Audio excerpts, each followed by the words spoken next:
to the Thursday night open mic. I feel a little soft spoken today. I wanted to get a little more intimate with you tonight because so many people are going through so much, and me included. But I love these Thursday nights that we have together, and so I just wanted to let you know that uh, this environment and this circle and this community that we've created just fills me up with so much joy. I'm your host, La Bruja. Welcome to the New Eureka Poets Cafe. This week has been filled with ups and downs. One of the ups is that I performed with the New Eurekan godmother herself, Sandra Maria Esteves, this week online to celebrate the book that features our work, New York Feminist Performance. And she looked and sounded so beautiful. She was wearing her own earrings that she made, just stunning. What an honor that was for me. So I'm grateful for that. On a sadder note, my stepfather, George Acevedo, who I love dearly, lost his sister on Tuesday. And he was here with me when he got the news. And she had just visited Puerto Rico just a week before. And I even spent time with her daughter, Michelle, and her husband. So my deepest condolences go out to the family for the transition of Priscilla Garcia. May her spirit rest in peace.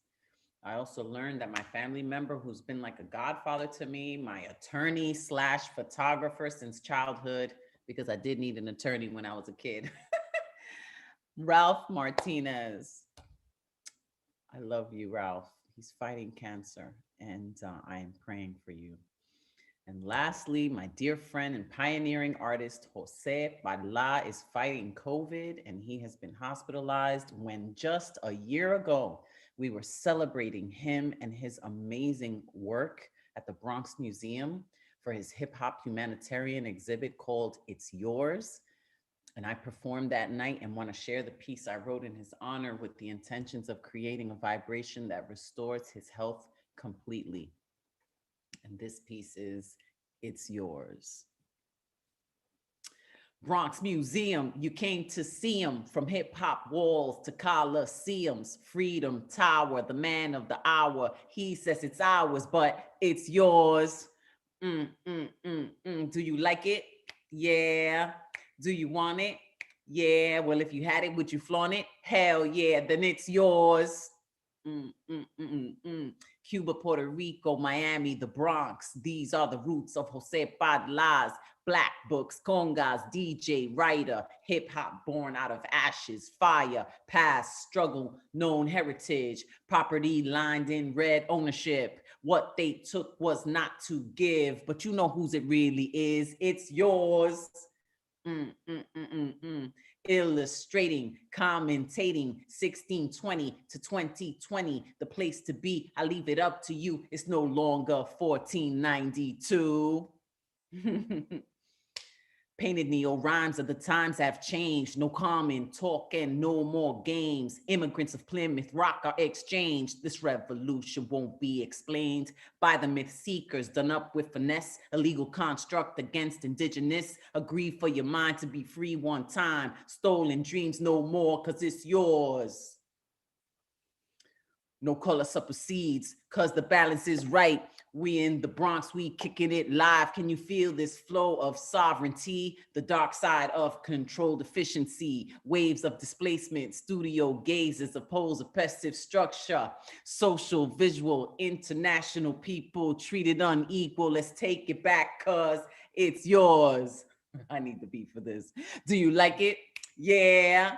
Do you want it? Yeah, well, if you had it, would you flaunt it? Hell yeah, then it's yours.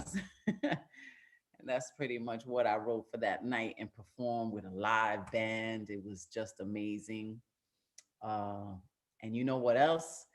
It is. It's Abraham Kamani's birthday, so let's get this party started. Everybody has 3 to 4 minutes tops so we could get at least 30 people on. We usually do 25, but you know how I like to do. We got 5 on the waiting list.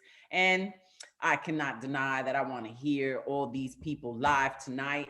I also can't deny that I love to pop cherries. So you let me know if it's your first time ever. It's some new shit. You let us know. We support you in that new shit.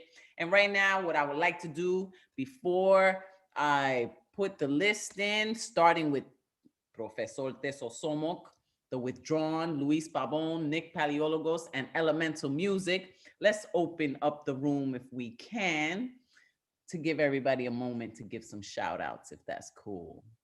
Can we do that? Help me, help me. Here we go. Ask all to unmute. Let's go. What up, though? Let's get it. Let's get it. Let's get Happy it. birthday, my man. Everybody. Thank you guys very much. Birthday, Abraham. On my Yeah. birthday. Happy birthday, Abraham. Happy birthday. I'm in such a good mood. I've dropped myself to number 25 today. What's up? That's what's up, yo. Yes, that's how it's going down.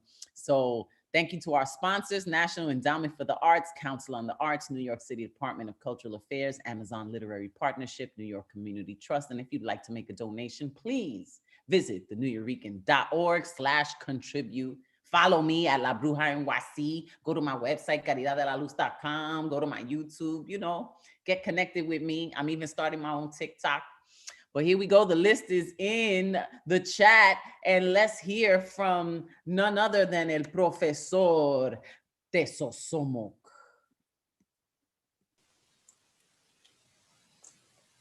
Oh, am I on? Yeah. Oh. All right, I'm gonna kick you guys off, especially for Mr's birthday over here.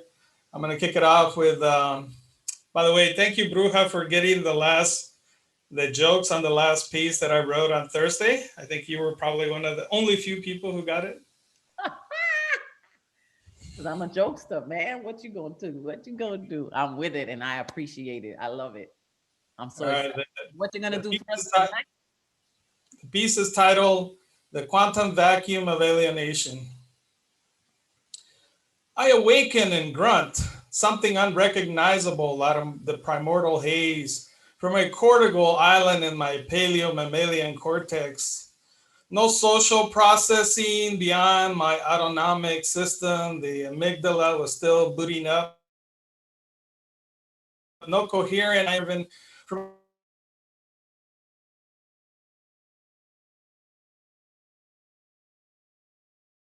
a purely point energy, the lowest possible point before losing consciousness. But like quantum systems, there were the flickers of energy as the Heisenberg and uncertainty kicked in.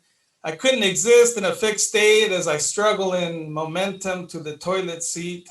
My cerebellum cranked up, the fine-tuned muscle to control my movements, balance, proprioception, implicit memories, and street smarts. Prior to this, I was amnesiac. I couldn't form any declarative memories, regardless of the heavy frontal lobes normally used to process emotions. As the mundane reality sets in, there is a panopticon waiting to attack at the very heart of man, the pathological dismembering of my functions and the erosion of my psychic unity. I will join a community that is fractured, stratified, fed with bloody tensions of class, racial hatred, slavery, exploitation, and above all, the bloodless genocide where billions of us have been written off. The BIPOC liberation of us as subjects hinges on the recovery of selfhood and dignity that has been robbed from us by the white gaze. The phenomenology of BIPOCness, the experience of skin difference, and of being the other under the weight of the white gaze. The moment I walk out my door, I am overdetermined from the outside. The white gaze only valid one begins to dissect me. I am fixed, neutered, and castrated. Once their microtones are sharpened, the dominant regime objectively cuts sections of my reality. We are overdetermined, dissected, and Frankenstein together out of colonial constructed meanings. and take on a life of their own. We are hewn together, socially constructed self, eventually internalized by the colonized subject functions like reverse shadows, whose form establishes the boundaries of one being while simultaneously obscuring future paths. We live the reverse of this adage, to live the experience of one's essence preceding one's existence. The day-to-day oppression reasserts itself, one in which the BIPOC subject feels sealed into a crushing objecthood beneath the white gaze. You see, I have to overcome the dominant overdetermination of my skin, my smell, my jerry curl, my idiolect, my abject phonology and polymorphic remnants. I have to overcome the overdetermination of my people, my gender, my deviance. So when I walk back into the end of the day, there is only a quantum vacuum of alienation, a state of pure estrangement. The most perfect vacuum devoid of any matter, depicted as a sea of continuously appearing and disappearing pairs of particles that manifest themselves in the apparent jostling of thermal motions. At any given instant, the vacuum is full of such virtual pairs. We leave their signatures behind by affecting the energy levels of atoms. Whoa!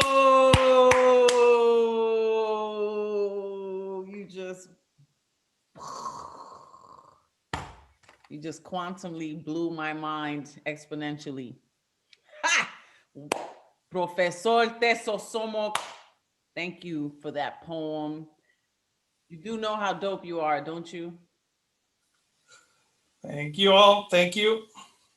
Fabulous. You don't know your voice. I swear. It's like, it reminds me of a Native American at a fireside, but except you speaking in English. I swear. But you have like, you just indigeno, indigeno, indigeno. Oh, all right. That was so So dope. happy birthday. Oh, yeah. Happy birthday to Abraham. Thank you, Teso Somok.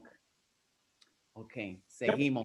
Pa'lante. Fuego. Let everybody know how to follow you real quick, and then we're going to go with the withdrawn. All right. It's on the chat. All right. Humble man. Man of few words when he's done.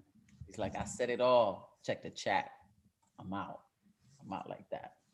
You here with us, withdrawn? I'm here. How you feeling? I feel good. Good to see you. Good to see you. Good to see you. What is popping? What are you doing tonight? I'm doing a part 2 to what I did Monday. This piece is called Brujas Always Win. Parentheses. Oh, I love it.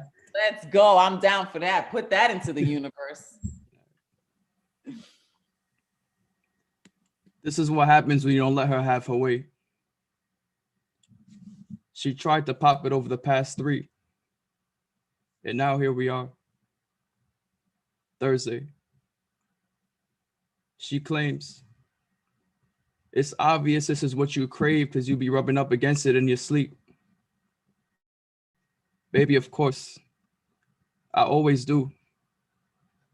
And why you haven't gotten dick down since Sunday? I've got no excuse. She requests to be the big spoon, nurturing my hair as I fall back asleep.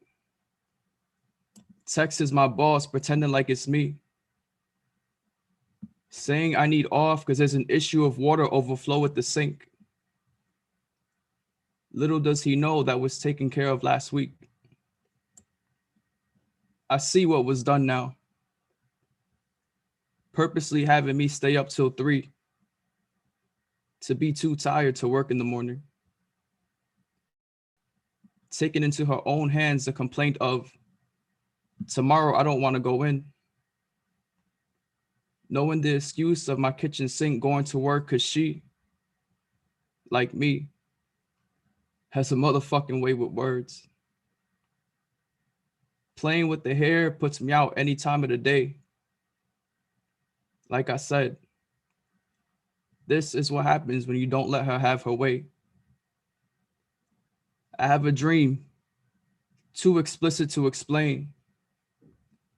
Let's just say, In this fantasy, I'm about ready to burst through the seams to let go of what's been building up after Sunday's nut to today. I wake up before I blow up.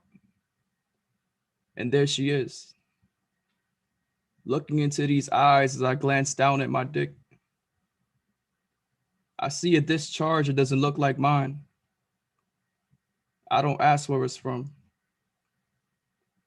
It's pretty clear that baby girl touched herself first.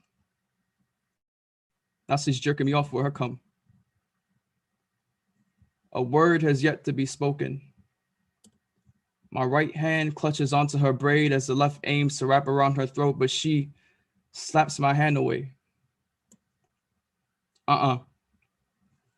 Mounts herself on top, the reverse way. I like that, but it's also a tease because I want to see her face. Hair so long, I gotta wrap it around my palm about 3 times. Trace my fingers right down her spine. Head yanks further back as I embrace each vertebrae. Did I mention how she hasn't yet put me inside? In about 20 blinks of an eye, I'm there. And I swear for a second, it's like I lose recollection. I don't remember when I entered. Her legs hurt a bit because of the squat she's been putting in at the gym. Real MVP shit. Still gets in that position. I don't care if she drenches the mattress. If you wanted to bet on who has the best pussy, you already know where my cash sits. I evoke the spirits when that ass sits. Down on it from the very tip to every inch in a ramen noodle instant. Technically didn't lie because this sink is about to have me drown. She gets off and turns around. Immediately has it shoved and demands, come with me. Hand over my mouth. Nails digging into my cheek. I feel that I might bleed, but pain for pain is a gift to receive. No need for a mention, because the story of our eyes speak on behalf of our mutual release. As Thursday hits its final 20 seconds, I'm suddenly not concerned anymore about what Alexa's gonna play next. She gets up, goes down, and licks us both off me. Now Thursday has officially come to its end. But our Thursday, my friend, is just beginning. Thank you. Wow, the sexual tension and buildup. Everybody got blue balls right now. I imagine a blue ballroom, you know, not a blue ballroom, a blue ballroom. You started something. I have a very serious question that I think maybe only you could understand. I mean, or answer. What is the difference between getting dick down versus getting dicked up? This is a serious. However you want to interpret it. Thank you, ladies and gentlemen. That is the withdrawn. That is how the withdrawn withdraws. Thank you. Thank you so much. Thank you. I appreciate it. Follow you, and then we go with Luis Pabon. I need a cigarette. God. You told them the withdrawn? Did you get Oh, my bad. Y'all can follow me at The Withdrawn on Instagram, thewithdrawn.com, and my OnlyFans. No, I'm just playing. I'm just playing. Thank you. Much love, Bruja. Keep it up. All right. Bye. Luis Pabon, are you there? I am there. I am here. I am everywhere. Good to see you. Oh, the iron is ready in the back. He's like, That's right. Time to iron some clothes after this. So what's up? What you gonna What you gonna bless us with? Let me just say, I'm just so sorry to hear about your family and your friends, you know? Thank you. Much peace they are in my prayers, definitely. Thank you, sweetheart. You're so, so kind. Thanks. I know it's been really heavy. Like you mentioned earlier, you know, we're definitely all feeling it. So I wrote a piece. It's called How to Let Yourself Be Happy, a meditation. One day, wake up and say, today, I forgive everything. One day, just smother grace over every bad place, every dim aspect of living, and place every portion into the open hand giving. One day, just open the day, as well as the shades, and say, today the light will clean all things. Today is a divine housekeeping. Breathe as you say it. Take a sip of the water by your grateful bed. Let the liquid kiss your thirst. Burp and say, today, I am good. Today, everything is as it should. Today, I am friends with all the living in the world. Today, I am all I am, and all I am is noun. Pour yourself into the sun. Feel its big yellow warmth absorb the orb into your blood. Let the light clean you out good. Breathe. Drink some more from your eternal water source. Let it move around on your tongue. Touch your throat and feel the gulped swallow ladder down slow. Take middle and 4 and feel your pulse up. Hear it jump and dance alive in your skin. The life without is also the life within. Be a full person and walk in that feeling. Walk as king. Walk as silence. Walk still and know you have already walked the miles to get here. That's how you got here. Here. Noun. So breathe and breathe and be.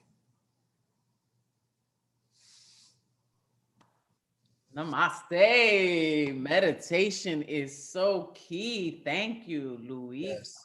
for that beautiful message. Thank you. Thank you for listening always. Woo. So, so beautiful, so important.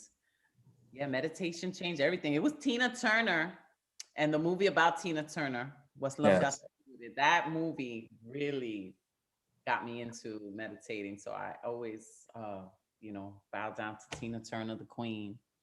Yeah. Nam Yo Renge Kyo. Yeah. What? Yeah, Yep. that led me into chanting and learning Vedic chants and then learning, frequencies and just elevating. So meditate, meditate, meditate. Let everybody know how to follow you. And then we're going with Nick Paleologos. Everyone, I'm on Instagram, El Majesty 1. Woo! Thank you, sweetheart. Good night. Peace. I know that iron is striking hot now because not because it's plugged in, but because you are next to it. Love you. Love you.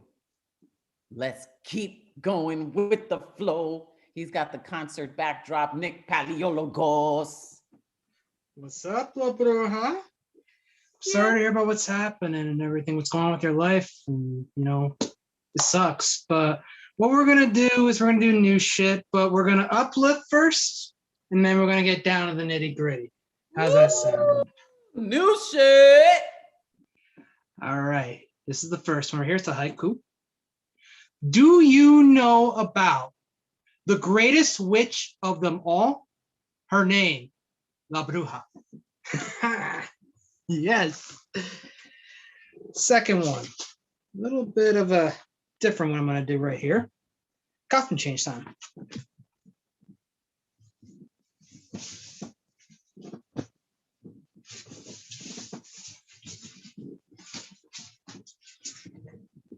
Get down to the nitty gritty, like I said. It's Black History Month. This piece, thank you. I've got to ship a shout out to Midnight right here. You helped me out with this piece a lot. This doesn't have a title. It's 2nd and 10 from the Cardinals' 35-yard line. Steve McNair in the single back formation. 2 receivers to his left, tight end to the right. Aaron McNair drops back, play action, pressure coming. He escapes, and he's running up the middle, down the sideline. 25, 20, 15, 10, 5, touchdown Oilers! Aaron McNair has taken the breath away from the crowd, and Houston seals the deal. But Aaron McNair wasn't the first black quarterback to play in the NFL. It was Fritz Pollard in 1920. From Fritz came Shaq Harris over 40 years later. And it wasn't until the days became warm moon to shine under the starry-eyed Sunday and Monday night lights and moonshined eyes, throwing moonshots that traveled beyond galaxies and ran longer than moonlight on the bay, all the way to the Hall of Fame. From Moon came a new era that featured Randall Cunningham and Dante Culpepper. Both went into the Inferno and walked out heroes. The torch went to Cam Newton and then by law landed on Lamar Jackson and Patrick Mahomes' laps. There are still criticisms that the black quarterback has to deal with, such as trying to be converted into something that they aren't, having to handle twice the criticisms as white quarterbacks will ever face. Scouts trying to convince Jackson to be a running back. Doug Williams had to slow his 40-yard dash and was the lowest paid quarterback in his era. Deshaun Watson was made to be like the bad guy for asking for a trade. How can you have a league that's 70% black and not have even a third of the starting QBs? How come they are judged so harshly and slandered for making the same mistakes that other quarterbacks make? The NFL still has a racism issue. And the fans, well, at least some of them, still can't wrap the idea of a black quarterback into their psyche, like what happened to Colin Kaepernick for raising the issues that modern America kept underground while he knelt, fans turned away, and the league did as well. There may be more starters than 100 years ago. That doesn't mean the problem's dissipated. To you, the practice squad, the backup, the starter, and the champion, keep the torch going. There's more greatness to be had and stigmas to disprove. Young Kings, go rip the league open and rebuild it better than it ever was. End poems. Woo! So wait, how did Midnight help you with this? I sent it to Midnight and I was like, I need help with this. And we were just going back and forth to trying to fix it around everything. It was completely different than what the piece turned out to be and everything. And wow, that's so great. That's community. And thank you for just that homage and the historical truth of it all, things I didn't even know. So thank you. Nick Paliologos doing that work, putting that work in, holding space for Black people. I love it. And filling up that journal, I see. How many pages? Already halfway done. So happy for you. Thank you, Nick Paliologos. Let everybody know how to follow you. You could follow me on Instagram at The Real Nick P. That's spelled TheRealNickP. Thank you so much, everyone. Much love. Hey, much love. Buenas noches. Yes. Look at that. Allyship and love. Let's go with elemental music. What's good, everybody? How y'all doing? Peace and blessings, La Bruja, for all the things that you're going through. May the Most High and all the universe bring peace and joy to your family in such a trying time. So peace and blessings to all of the poets here tonight. You know, I just hope that we all send the energy to La Bruja and her family to make sure they can go through these times, these tough times. You know, you're a part of this community and we got you, for real. You're so much. So this is some news, you know what I mean? So well, let's see what we can do with this. Walking into your destiny with a heart full of hope and the winds of change at your back, I ask one question. What is your profession? Who are you? Are you what you do? Are you the doesn't have a life after your work life? The can't see past the ink your paycheck is printed with, let alone the forest of trees it took to remind you of your place. that, thank you, sir, may I have another quarterly review explaining why I didn't get the full 5% raise because I only met your idiotic standards. What is your profession?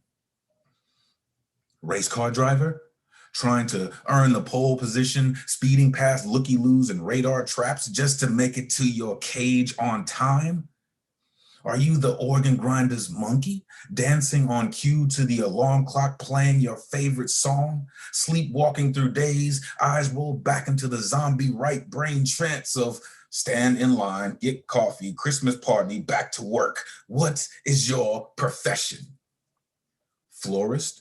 Frolicking in forget-me-nots, surgeon, sewing, sucking chest wounds, crossing guard, carrying signs of caution? You are necessary in your shops and offices, operating rooms and crosswalks. People depend on you to do what you do. Just as you are unwavering in your skills and the four sharp corners of your box, reserve your cynicism for those that seek to keep you enslaved in their definition of you. My profession? Freedom. I am the reliever of burdens, soothing you into the warmth of your zen. The flavor in these words with a deft hand to enhance the experience. My profession? The precursor to power, that roll, Jordan roll, a curator of calamity, holding hell in my teeth. I am the gasoline in this engine of change, high octane. I am pain. Speaking at the lowest frequencies, calibrated for maximum destruction, bringer of loud at every level. My profession? Painter of pretty on petrified principles, bleeding colors like my last name was palette. I am the evolution of my anger, making dreadful memories into hellflowers. I am the one they warned you about, the rain coming with a drought on my heels, the crash into nothing and wake up into everything. I am poetry. What is your profession? Oh, Elemental. That alliteration was on fleek. Yo, you letting everybody know how to examine what they're doing, how they living. Woo! Let them know how to follow you. That was brilliant. I appreciate you, La Bruja. You can find me at IG, Elemental the Poet, on YouTube, same. I got a website coming soon. Be on the lookout. Some other things happening. Shout out to all the beautiful people, Red and Green Books, Trisha Vocabulary, everybody. Shout out. Appreciate y'all. Love y'all. Peace. Woo! Elemental music. Growing, expanding, growing. Okay, we will continue with the flow. And now we going with Elizabeth Strauss, AKA Deadpan Lizzie. And it might be even more deadpan tonight because I just walked in the door from a real estate event at 8:30. So I heard. Well, I'm glad you made it, and I'm glad you're here. What you bringing to the table tonight, Lizzie? Yeah, I'm so happy to be here with everyone. This community is such a blessing in my life, and La Bruja, my thoughts and prayers are with you and your family. So sending you so much peace and love and light. I wrote this actually just a couple minutes ago. It's about my religion and my spirituality. So it's complete new shit. Never read it out loud. So here we go. It's called Jubu. Oh, new shit. Everybody is really on some enlightenment words of wisdom shit tonight. Woo! It's called a Jubu. My tribe, my heritage, my religion, my people. The lessons I have learned from them since day one. The warm love and nagging they give me. Falling in love with my Hebrew name, Esther Sarah. Esther, queen of Persia, a beauty queen as well, and Sarah, mother of Isaac. Good looks and nourishing and patient spirit. I believe I got it right. Visiting the promised land in my early 20s, standing at the Western Wall, touching the stone, felt like mine, as it is mine, my tribe's, putting my message and family's message for Adonai to receive, along with my heart in tears, never turning my back to them, a proud Israeli I will always be. Though I may be a monogamous in my sex life, my spiritual life I am not. Judaism may have been my chosen, but I chose Buddhism. Once I felt comfortable with the rainbow that has been shining over me since day one, I found another philosophy, checking off all the boxes like my chosen religion, finding the Four Noble Truths, overcoming suffering, Dhaka, Samdaya, origin, Narada, release, and Marga, the path, both keeping me balanced at each end of my rainbow. Jubu. Thank you. Elizabeth Strauss, Jubu, the Jewish Buddhism, Jewish Buddhist. I love it. Thank you for sharing that. How many years have you been a Buddhist? Almost 6. Wow.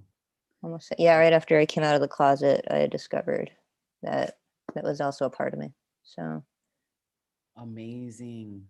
It's so funny. And we were just talking about Tina Turner and the meditation and the Buddhism. Like it's all in alignment. We are in alignment. Night.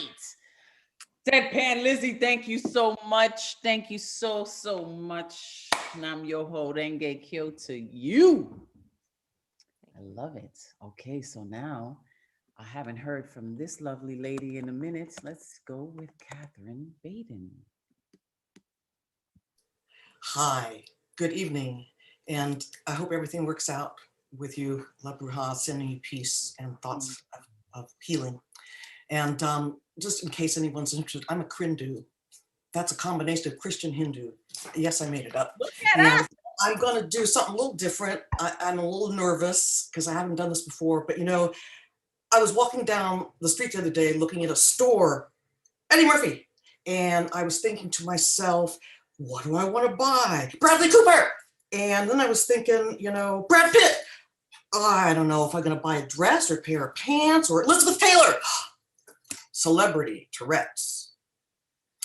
I thought I'd sing a song. We're talking about men and women and sex. Did anyone get that joke? Okay, Paul did. All right. I want a man. I want a man. I want a man. I want a man with a big fat belly. I want a man with a big Buddha belly. I want a man with a big round belly, a belly bigger than mine. Oh yeah, a belly bigger than mine. Oh yeah. I want a man with a generous heart. I want a man with a wide open heart. I want a man with a wide open heart. So he can love the whole world. Oh yeah, so he can love the whole world. I want a man with a generous wallet. I want a man with a giving wallet. I want a man with a generous wallet. So he can help feed the poor. Oh yeah, so he can help feed the poor.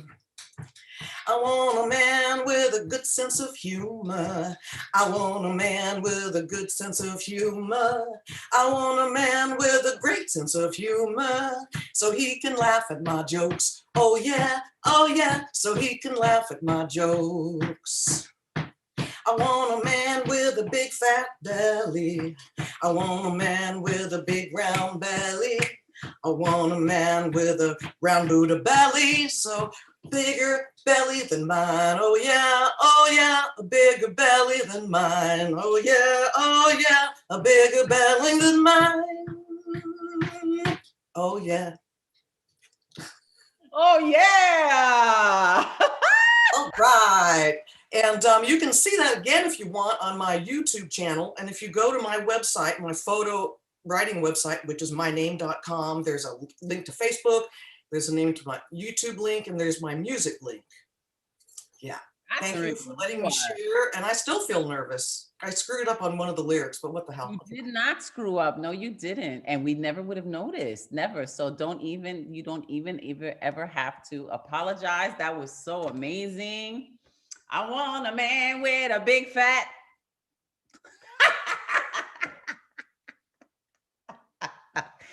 wallet, of course. Thank you, Catherine, so much. It was so great to see you and oh my God, whatever you're doing, it's working for you, honey. I forget what it was, the Hindu. That was great. That was great. All right. Tell me what it was in the chat. But now we're gonna go with Marissa Prada, Queen of Erotica. Oh, what is up, La Bruja? What is up, Nuno?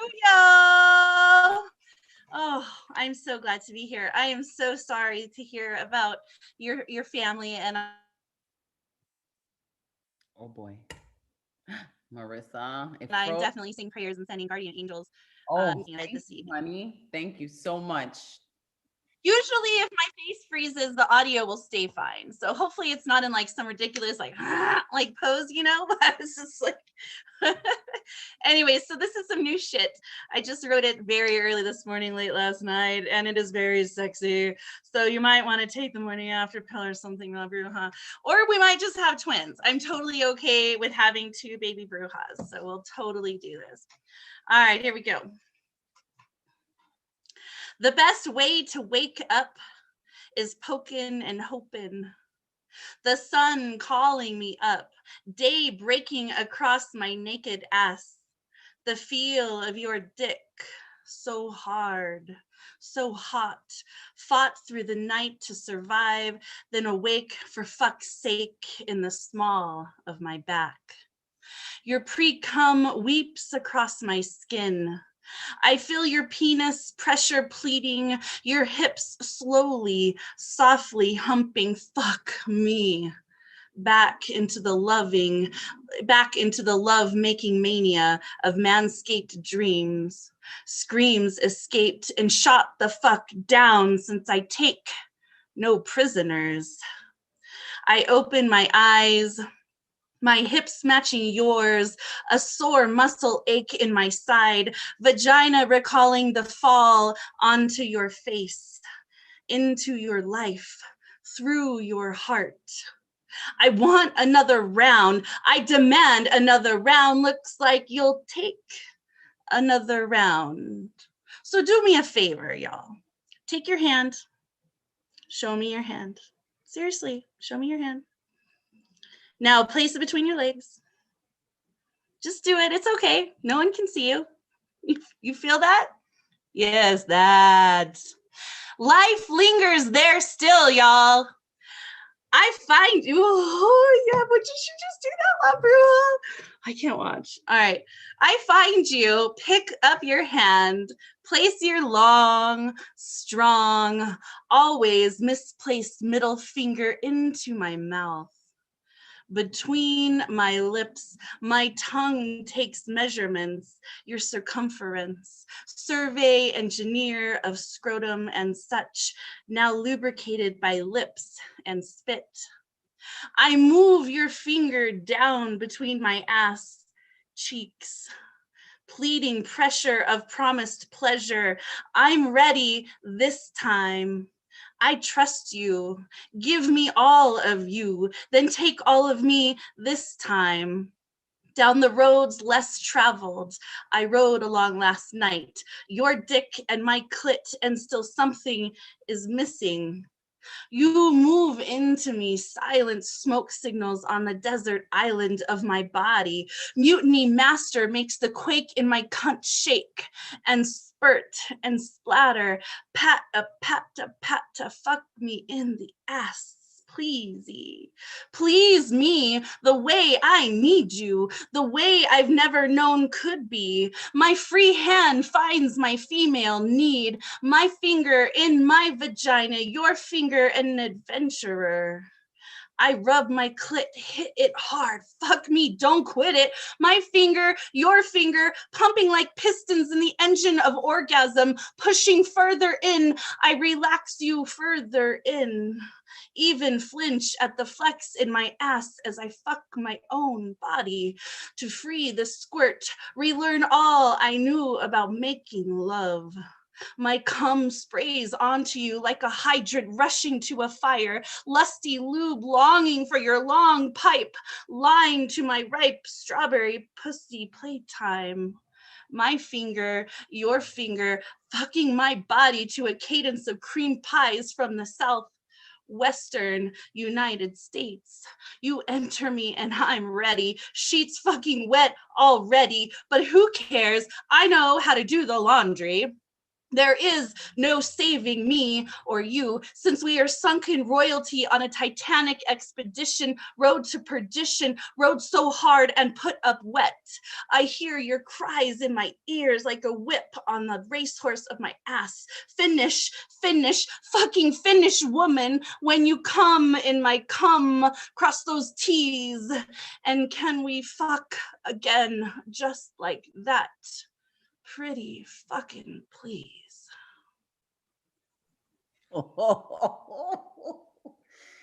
Marissa Prada. Woo. Happy birthday, Abraham. You wanted some erotica, so there's a new piece. Whew. Honey, what kind of mattress are you sleeping on that you're waking up with these poems? My God, yeah, it's not what I'm sleeping on. It's who's with me when I'm sleeping. Yeah, I don't know. Yeah. Get it, boo. Marissa Prada. That was, yo, I think you outcame yourself. You. Anyways, find me on social media if you'd like. Marissa Prada, Facebook, Prada Painting and Poetry on IG. I co-author The Word Is Right, WRITE. We started it a couple months ago. I have 499 likes and I want to hit 500. So if you've not liked it, can you please go like my page so I can cross 500 tonight? Ooh. And then I also founded Red or Green Books, READ, Red or Green Books. We're a local publishing house and we're launching 20 brand new poets this year. So I'm so excited. So please. Ooh, you launching a lot of shit, I'll tell you. Shit. Marissa Prada, y'all. Thank you, La Bruja. Ooh, wow. She could launch 1,000 ships right from her chuchi. Here we go. Unmesh. Let's go to India. Unmesh Mohit with the delivery of, oh my God, of just reckless abandon and fabulousness. Come on, Unmesh, my Bollywood crush. There he is. Hey, Bruha, how are you? I'm great. How are you doing? Good, La Bruha, my prayers. And one more thing, happy birthday to Abraham. Happy birthday. Yes. So here we go. Few short ones and a bit longer one. So first one is at the cusp of glory. At the cusp of glory, he remembered the blood-stained battles, gruesome, gory. That was the first one. The second one is a thespian actor. Thespian actor discovered the ultimate truth. Thespian actor discovered the ultimate truth. In life, nothing goes according to the script. That's the second one. Third one is regarding inclusiveness. It's a short one, but inclusiveness is not easy. It's easy to speak, but it's not easy to practice. Practicing inclusiveness, not easy. Practicing inclusiveness, not easy. You have to denounce few of your exclusive, hereditary, unfair privileges. So that was inclusiveness. The last one, this is the slightly longer one. It's getting difficult to write poetry. Is it the end of the road? Or it's time to explore, hunt for new experiences. Poetry without real life experience is like a hollow shell, makes a lot of noise, but it's very fragile. But you don't have to die to write about death. Getting under the skin of the experience is what makes poetry worth reading. Experience life, explore world, empathize with the world, have sympathy, try reaching your goal. Just before you reach the goal, fall down, get up, rise, write. Just another day, another experience, just another day, another experience. Thank you. Woo! Unmesh. Thanks, Labrua. It's really fun to be here. It's matter a lot for me. To listen to you, and it's fun to watch you, and your passion and your delivery is just contagious and connective. And thank you, thank you, thank you. Thank you. Thanks a lot. How do we follow you? Let them know. Yeah. It's Unmesh Mohitkar on Facebook, Instagram, Mohitkar Unmesh on Twitter. Just search for me. I'm everywhere where nobody goes there, but I'm still everywhere. Well, we're good morning to you, right? It's early morning over there. Yes. Get that, and you get bright up and early. You're our sunshine on our open mic nights. Thank you, Unmesh. Thank you, Labrua. Thanks, everyone. Jeez. Okay, so now we were just in India. We're gonna go down to the Boogie Down Bronx. Show some love for Rosalind Diaz, aka Through Her Big Brown Eyes. Through Her Brown Eyes. Where are you? There you are. Pretty brown eyes. Can you guys hear me? Yeah, how are you? I'm good. I'm good. Having some technical difficulties today, but it's okay. You made it. You're here. You're with us. Yes, I am. So this piece is called Awareness, Acceptance, Forgiveness. I've been going to my Reiki master, so bear with me, guys. It's my road to enlightenment. Ready? So awareness.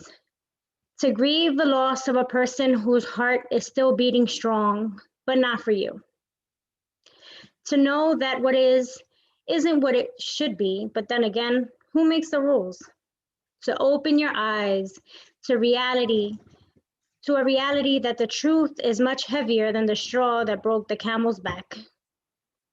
To have the clarity to understand that you are the camel, standing tall, moving slow, but steady, though still thirsty for that something. Acceptance. To welcome the thought that healing does not have to come after an apology. To know that you can try to explain your position till you're blue in the face, and it still be the case that all will remain unchanged. To swallow the truth that you will have to come face to face with injustice sometimes and just walk away. To digest that how you're treated has very little to do with you and your imperfections. To know the difference between reciprocity and projection. Here's the thing about acceptance. Sometimes it can feel a lot like defeat. This is my story, and giving up simply doesn't sit right with me. But for my sanity, I make a plea to my higher self, who is on team me but takes pride in starving my ego. And I'm forced to pick my battles and let go. Remodel myself and replace anger and resentment with understanding, all in the name of expanding. Replace scissors with boundaries and get that the problem is not me. And remember that I deserve to live happily even if they don't agree. And I've stopped fighting for my desired reality of what our relationship ought to be. Forgiveness is both awareness and acceptance that we all embody in perfection. I forgive you for not being who I needed you to be. And in turn, I ask you to forgive me for taking your daggers personally. For we do not speak the same love language. I can only pray you can unpack your emotional baggage. I am the reminder of all your mistakes, and you simply cannot shake that I am here for more than just to be your punching bag. I trade in all your red flags just to be fulfilling my life purpose fruitfully, because it's not my responsibility to make you see the light in me more than just occasionally. I forgive that you're not sorry. Sincerely, your daughter. End poem. Wow. I'm doing that work, Bruja. You are doing that work, but I could feel your aura, and it's brighter. I see it. I feel it. I'm glad that it's coming through that way because I've been working hard. Oh my goodness, but that work that you're doing is worth everything, because Yes. you attain happiness in this life. You are, and you're translating that wisdom poetically so that everyone can see from that example. It's a difference from the last time I performed to tonight. It's definitely a difference. I love it. I'm so proud of you. So happy for you. So Thank happy. you. Thank you so much. Ross, repping enlightenment. Yo, tonight is seriously a healing night. What a beautiful, beautiful. Thank you. Thank you for sharing that and Thank you, guys. the truth. Follow her. Let them know how. Oh, through her big brown eyes on Instagram, and I've updated my website as well through herbigbrownyes.com, guys. Yes. Woo! Mwah. Love ya. So fabulous. Okay. Woo! Yo, you feel lighter. You feel lighter. I don't know if you feel lighter. I feel lighter. Let me tell you, I have apologized even within these last weeks for some shit I didn't even do. Just for the peace inside of me. I just was like, yo, I even apologized. I was like, I'm sorry. I'm sorry. And I didn't even do nothing wrong. I just defended myself. But when people aren't used to that, they take it all kinds of ways. But because of those things, well, now let's listen to our poetic humanitarian, ladies and gentlemen, writer of the pandemic poets. Show some love for DG Clearing. Oh, that's so nice of you, La Bruja. I appreciate that. Hearts and prayers out to your family and to all your friends. I'm so sorry. I was talking to a friend the other day. He asked me what poetry was. He's going through some hard times himself. He's waiting for a hearing. So this was in response to him. I have 2 poems. What is poetry? It is poignant. It moves emotion. Poetry is lasting. Poetry is an image of words. Poetry is a novel turned into just a single page. Poetry is raw, stripped of the things that are not needed. It exposes me and you, naked and alone. It's about love. Poetry is the state of things. It is about justice and injustice. But poetry is about community. It is about your neighbor. Poetry is about nature. It is about peace.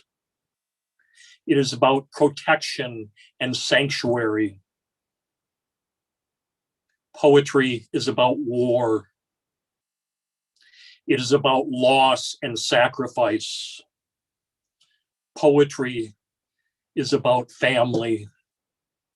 It is about caring. It is about movement.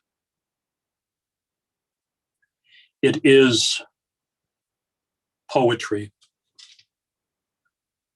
Thank you. For my second piece, you must wait. Patience is cruel for the innocent. There is no answer. You must wait. Time is the punishment. Answers to questions are stalled. The state of things moves slow. Letters are sent, care in the words. Does anybody read? Every day at 11, check the mail. Cable bills, bank statements, win a car, the local paper. Nothing is there. No one cares. Months have passed. Where did it go? No work, no play, only thoughts of the worst. Daydreams, night dreams scattered. Coffee, vodka, sleeping pills. Did I eat? Contact them.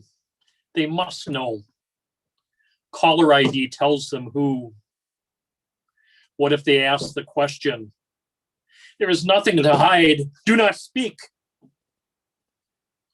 Cruelty is the punishment of innocence. Letters are statements, mean nothing if not read. Months of dreams eat at scattered thoughts. They know there is nothing to hide. You must wait.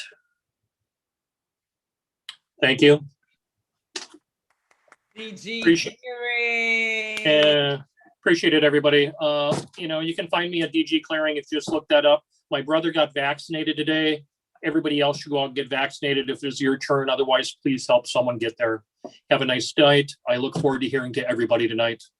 Wow. Blessings. Blessings to you. That poetry piece too was Oh, thank you. I appreciate that, little Bruja. powerful, powerful stuff. DG Clearing. Thanks. The dapper gent of the pandemic poets. Okay, let's go with Michael Sindler. See what's good. Michael. Hello.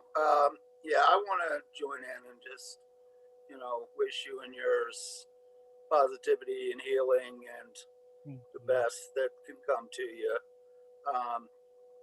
That being said, I think people are familiar with the fact that I do love my town of Denver. But every year I keep going, this year they're going to get it right. But every year, soon as there's like a terrible snowstorm, they send out the cops to just drag homeless population around from block to block and take everything they have away from them, which is just stunningly cruel. And did it again just the other day. And so this is a poem called Blanket Justice. It's a crime to own a blanket when you're sleeping on the street. You can lie on the bare sidewalk, slick with ice and cushioned only with the gray slush of foot-beaten snow, your only clothes becoming soaked, then frigid as the temperature, both external and internal, drops. You can try and catch your visible halting breath, which cloud-like blankets the air in front of your face. You can try and flex muscles and joints that are becoming less and less responsive due to hypothermia, knitting your fingers together as you blow on them to keep them from becoming totally numb. But to own a blanket? That is just too much. It's an affront to those who have blankets and beds and homes and property and positions of respect within the community. It's an affront to those whose credit cards and bank accounts show that they're worthy of owning comfortable quilts and warm, soft clothes to protect them as they travel from home to car, to work to car, to home to car, to shop and dine, to car to home and repeat again. To protect them as they walk by sneering at those lazy bums who, torn apart in ways they cannot understand, the ragged shreds of the woven cloths of lives, perhaps once comfortable as a warm blanket, or from the beginning little more than scraps of thin sheeting, or nothing more than wind-blown nuisance and untidy eyesore polluting the streets their tax dollars pay to keep clean. That blanket must be ripped away and taken as evidence of the crimes of being homeless, helpless, and hopeless. It will be taken away to a holding center where it will be lost among the hundreds of others piling in a room far warmer, far drier, far more sheltered than the place occupied by the shivering, stranded soul from whom it has been taken. That blanket will not be covered by a natural blanket of frost with its crystalline patterns of decoration, will not gather fresh falling blankets of snow or hard pelting sheets of hail, will not change its color or its hue, turning blue like the lips and red like the eyes, nose, and cheeks, and pale white like the sallow skin of the hands that once gripped at its frayed edges, the weathered face it once shielded from the wind, the aching, tired body it helped to keep alive. What a terrible crime it is to own a blanket. Almost as terrible as the crime of taking one away. to this latter crime, shame on you, I say.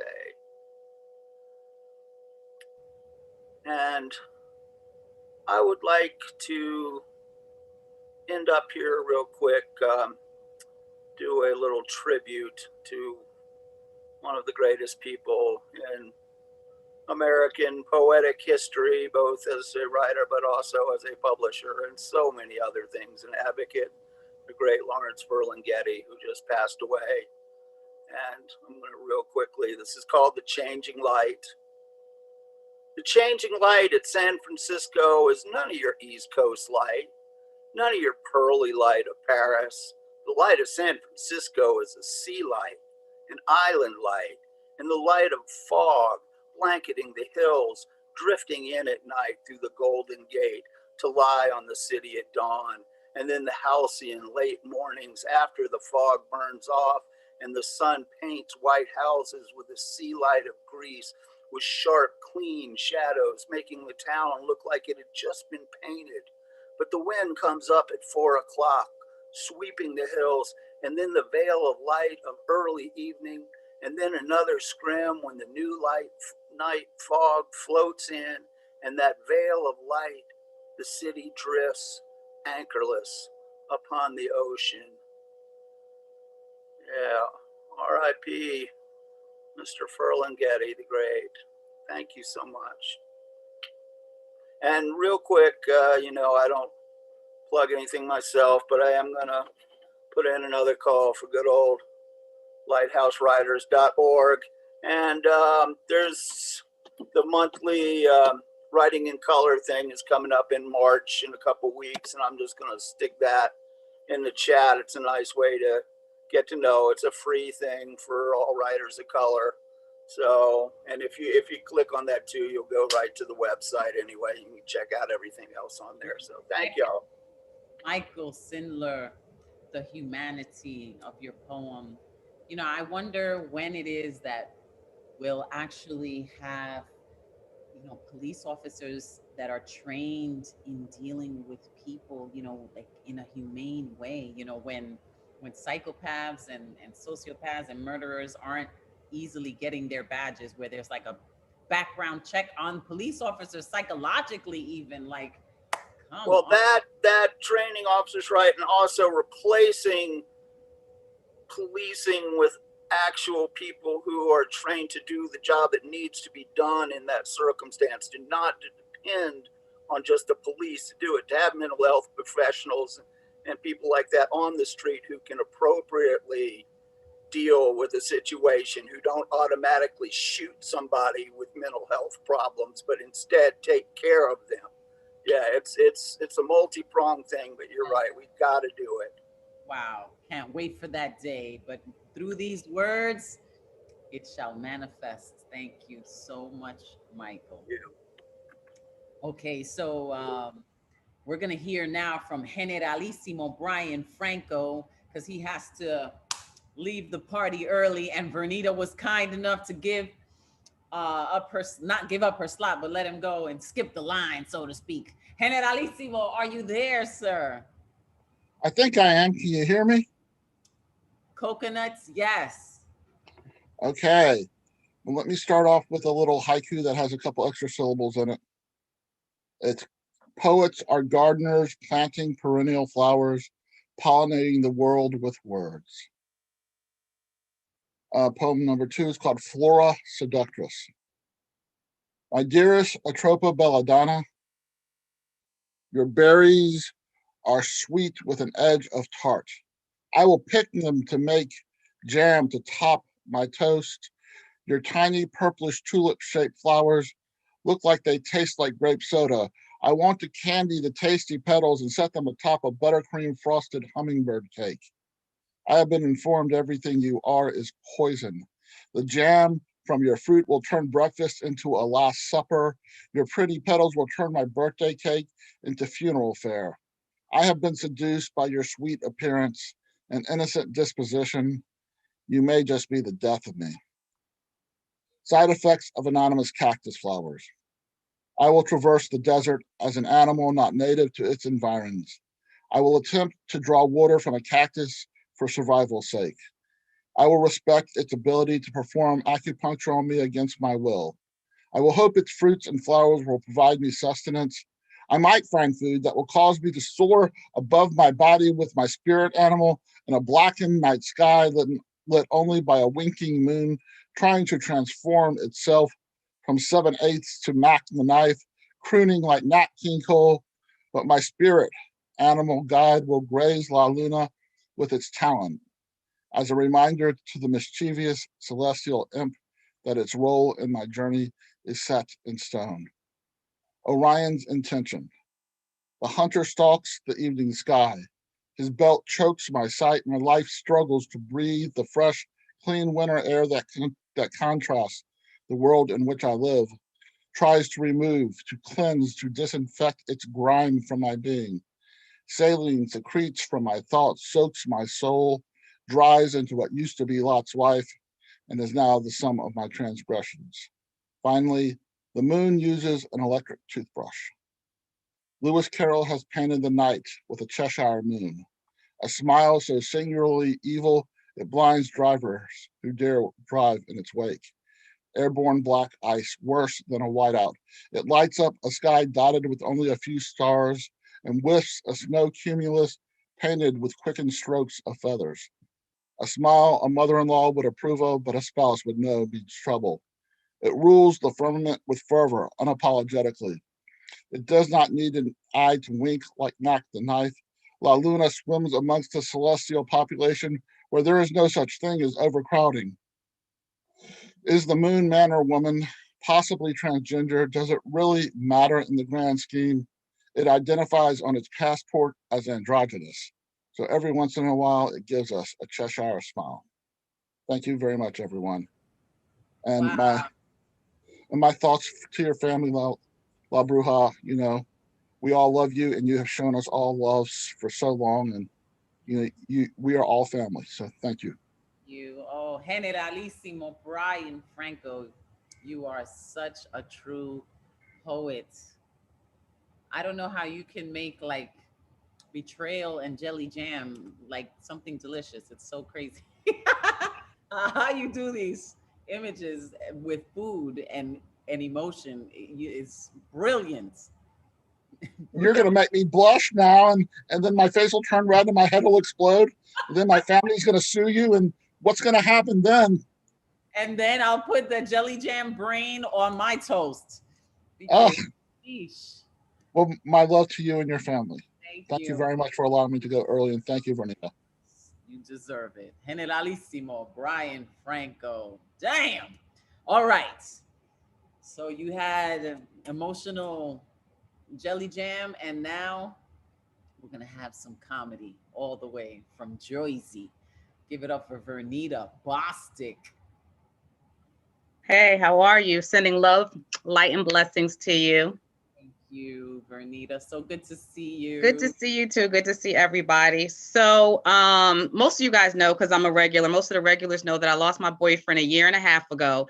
And all it did was remind me about how much I hate funerals. But what I realized is like Black people are different when it comes to funerals, because we are the only people who talk about going to funerals like we're going to a party. Because our parents would be like, you know, such and such died. Yeah, I heard. You going to the funeral, right? And we'll be like, I don't know. Who else is gonna be there? And then our parents would be mad, like, what you mean who else is gonna be there? This is your uncle that we're talking about. And we're like, yeah, but I don't really know him like that. You know what I'm saying? Like the last time I saw him was when we were 5, you know, when I was 5. So like, because we don't want to be at a funeral where we don't know nobody. And we know that ain't the purpose, but we don't want to be there when we don't know nobody. We'll be calling up our cousins, be like, yo, are you going to Uncle Marvin's funeral? Because if you ain't going, I ain't going. All right, I'm going to go, but they better have some food there after. That's all I'm saying. Don't ask me to bring nothing. You know, like that's how we are. That is how we are. Like we're going to a regular old party. My girlfriend asked me, because time has passed, she said, you know, you think you'll ever be ready to date again? And I'm like, girl, I can't even think about that right now. Because before I met my boyfriend, I was single for 10 years consecutively. You know what I'm saying? Like I was really looking for love. I was on all types of different dating websites. I was on Match. I was on eHarmony, Black People Meet. Like Black People Meet was the worst. Like now compared to the other two, I liked it because it gave me a whole bunch of options of Black dudes. The problem was they weren't quality. You know, that was like the problem. And the thing is, I should have known something was up because when I signed up, they had a buy one, get one free membership. Like that should have been an indication that it was going to be some bullshit. You know what I mean? I should have known just from jump, right? But when I got on there, I was excited. So I'm looking at profiles. I'm looking to see who's on here. I came across this profile, the name that said Baby Daddy Fo, F-O, Fo Life. And in his description, when I read it, he was talking about how he had 6 kids by 4 different women and how he loved to travel. Nigga, where? Where are you traveling to? The post office to drop off your child support payments? Like, where are you going? You're not going that far on your UPS salary. You're not going that far. You're going to court. Maybe that's the only place you're going. But I decided to look through his pictures, right? And he had all these pictures of him spending time with his kids. And I was like, as a woman, is this supposed to impress us? Like, am I supposed to be impressed because you're a responsible parent? I'm like, for all I know, this is your Saturday to be with them. You know what I'm saying? Like, that's not saying nothing to me. And the thing is, I would never date anybody that has that many kids. I personally wouldn't. But I'm like, if you have a chance, any chance to get in my pants at all, I'm gonna need you to at least be a 15-day dad. Like, you know what I'm saying? That weekend dad stuff ain't gonna cut it. Like, I need you to put in some more commitment, a little bit more commitment, you know? You can't commit to your kids, you damn sure ain't gonna commit to me, you know? But it's been hard because like I never thought that I would ever find my soulmate, you know. And once I did, I always find a soulmate as someone made me smile every time I thought about them, someone who would complete and finish my sentences, someone who knew my innermost thoughts and feelings. And after finding that person and then losing them, it has been the hardest thing ever. And I'm like, the only way that I can find someone that I'm looking for is to change my definition because I don't think I'll ever find anybody like him. So now my new definition of a soulmate has basically become the nigga that gets on my nerves the least. You know what I'm saying? Like, I'm not old, but I'm in my 40s and I just don't have the energy to find a quality man right now. Like, that's not really on my priority list. Like, this experience has taught me anything, is that life is short and there's just not enough men and not enough time, you know? But thank you guys. I'm Vernita. That's my stat. Vernita. Yo, that shit was hilarious. Thank you. Food, oh my God, with all them kids. Where you going to court? Oh my God, I was cracking up. So true too. And dudes don't even realize it. Like they don't even realize their unconsciousness as as fathers. Like, dude, I'm not impressed when you do it. You know, you use a day in the park as a photo op. It's like, not cool, not cool. And true, it's true, yo. The funerals, it is like a party. It's like a party. It's so crazy. Thank you so much. Thank you so much. I ain't bringing no food, but there better be some food there.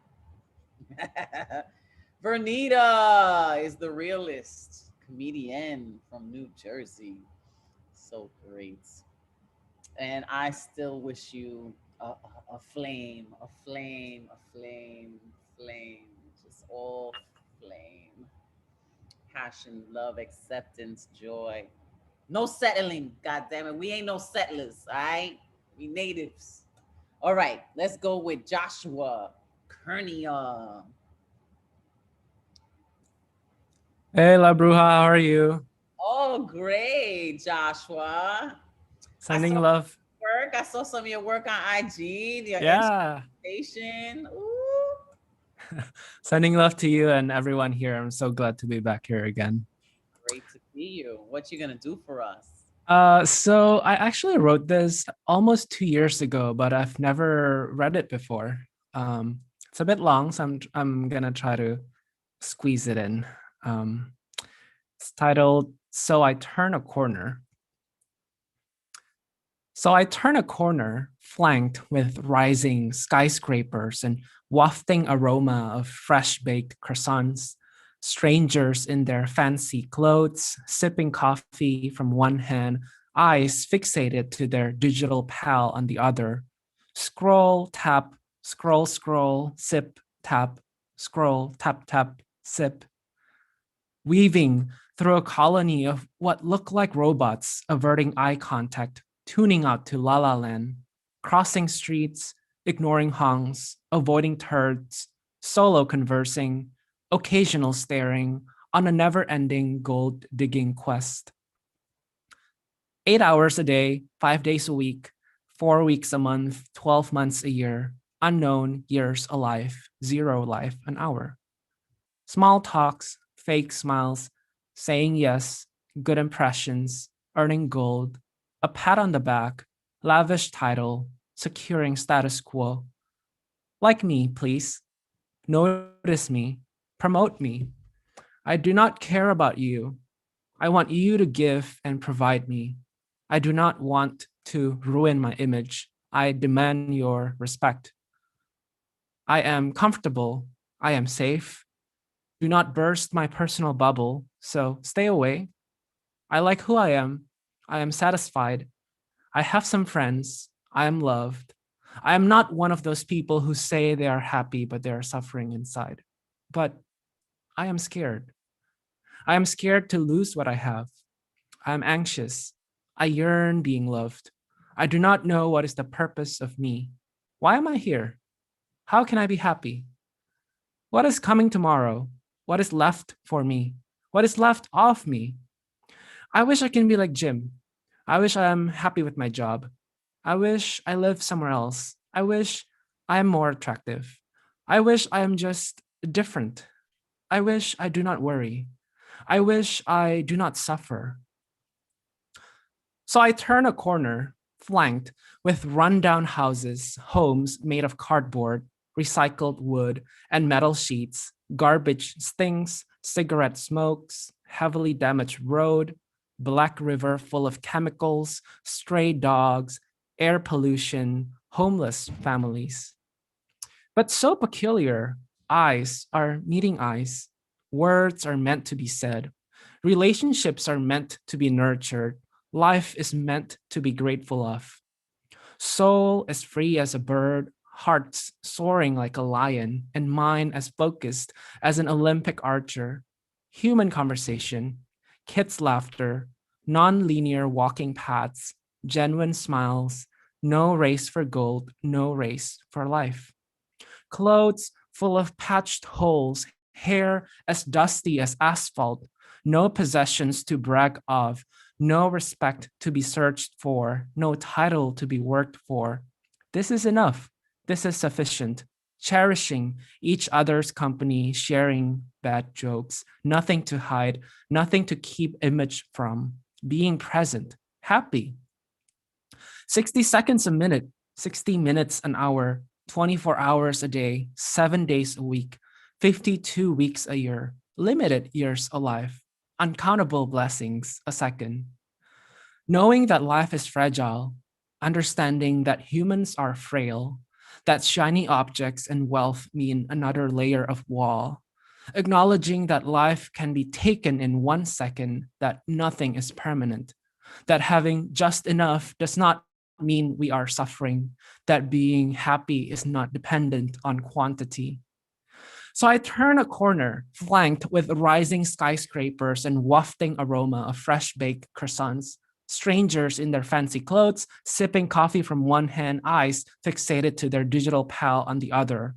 Scroll, tap, scroll, sip, tap, scroll, tap, tap, sip. And I stop. I put my digital pal deep down in my 3-year-old unbranded jeans pocket. I take a big inhale of that aroma and I go inside. I give some change, a $10 bill, and a fresh baked croissant to a lady holding cardboard on one hand, a baby on the other hand, and a kid on her lap, sitting on the ground with all her belongings outside the coffee shop. Clothes full of patched holes, hair as dusty as asphalt. A shopping cart is her home. I smile. I invest in genuine relationships. I am an open book. I am here. I strive for enough. I thank my past. I am grateful of the present. I welcome people. I take non-linear paths. I walk with others. I don't care about image. I don't care about respect. I don't care about title. I pursue a content life. I share, I lend a hand, and I no longer suffer. So I turn a corner. Thank you. Joshua turning the corner.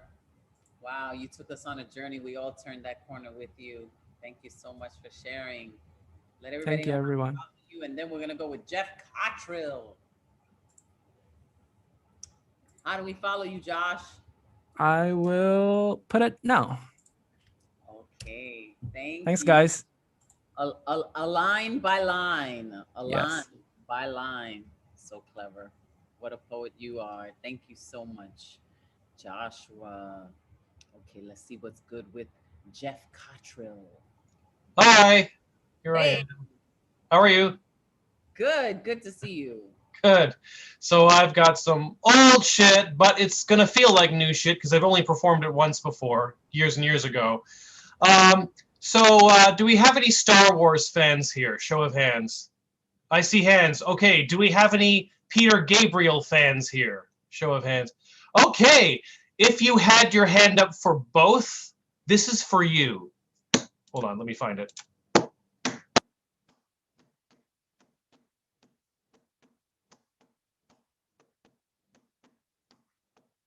May 25th, 77, when the Star Wars movie'd come, it was business as usual for galactic bounty scum.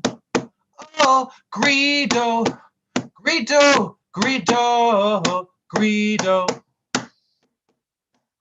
Oh, Greedo, Greedo, Greedo, Greedo. Give him money, or Han is dead, or Han is dead. I should have reversed the drum part. When he went to Mos Eisley to collect old Jabba's pay, Solo fried him with one blast and buggered off to the docking bay. Oh, Greedo, Greedo, Greedo's Greedo. Oh, Greedo, Greedo, Greedo's Greedo. Payback Jabba, or Han is dead, or Han is dead.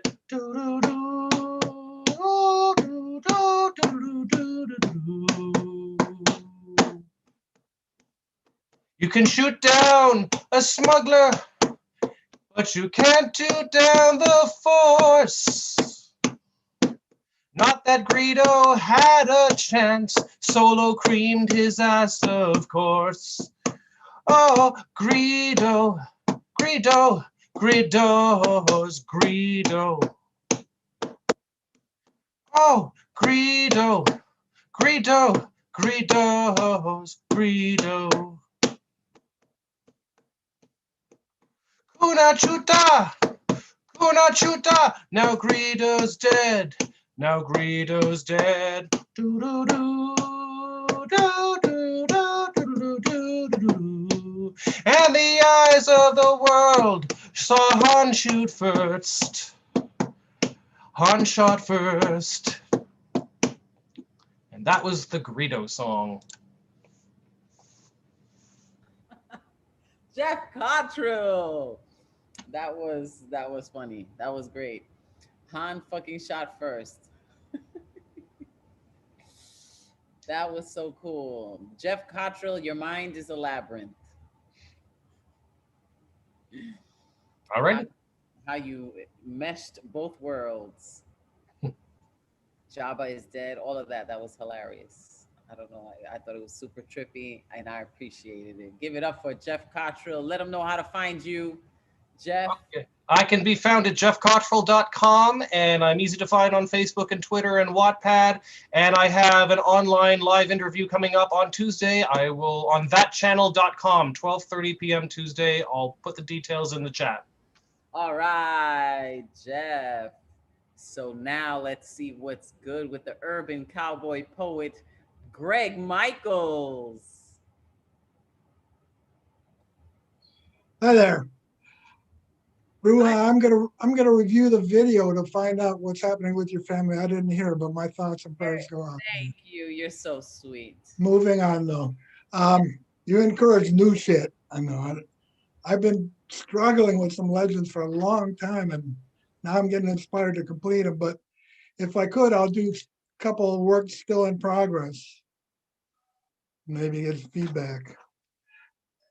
I saw you on Monday. You inspired one of them.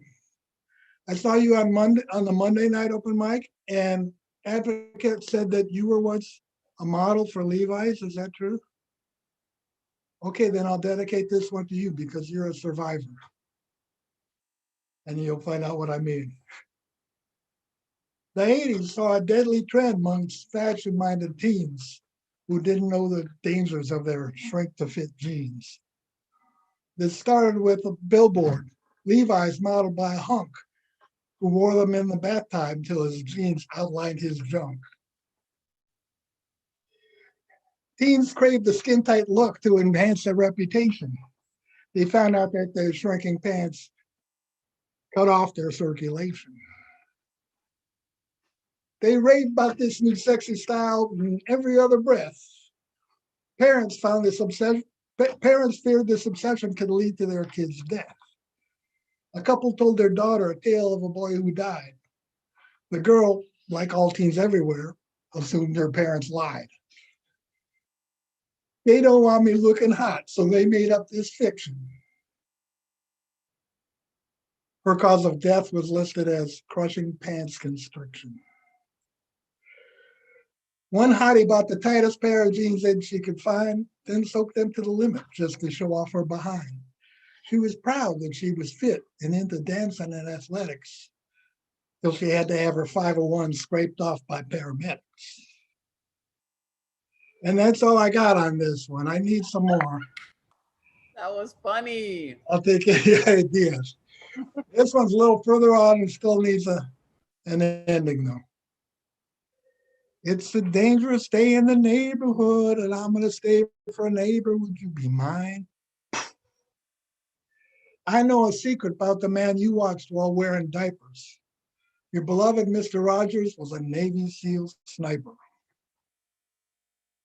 He'd hide in trees or sand dunes for one specific purpose, to send the enemy to his death with his speedy delivery service. It was said that he had eagle eyes and that his nerves were steely. He worked alongside his wingman, Mr. Deadeye McFeely. He had superpower senses, his eyes and nose and ears. But the pressure finally got to him. It was time to change careers. He mused, there must be more than patriotic assassination. Maybe I can work with children, spark their imagination. Killing was no longer fun. He made his big decision. He'd teach kindness and understanding to kids on television. On his show, he dressed in cardigans in reds and greens and blues. He wore them just to cover up his full body tattoos. If you tell me he weren't hiding artwork up his sleeve, you are living in that there neighborhood of make-believe. His TV crew do anything for the kind little man named Fred. They knew that if they crossed him, they might wind up dead. He was beloved by his audience, the offspring of baby booms. But there were urban myths about him and some nasty rumors. Some claimed he was a pedophile. Those people just don't know. There's a reason that there were no kids on Mr. Rogers' show. Suppose a terrorist crashed the set. Fred would have to take him out. They couldn't risk no collateral damage with children all about it. And that's all I got there. I need an ending on that. So those are 2 works in progress? Yeah. Those were fun. So this is my contact. I'm going to put in my All right, Urban my UCP email. If anybody has ideas, not lines, but any ideas to add into these, be helpful. Game. I'll put it in the chat as well. Urban Cowboy Poet at gmail.com. That was so much fun. Thanks. That was so much. Oh my You are a goodness. survivor. You survived Levi's, huh?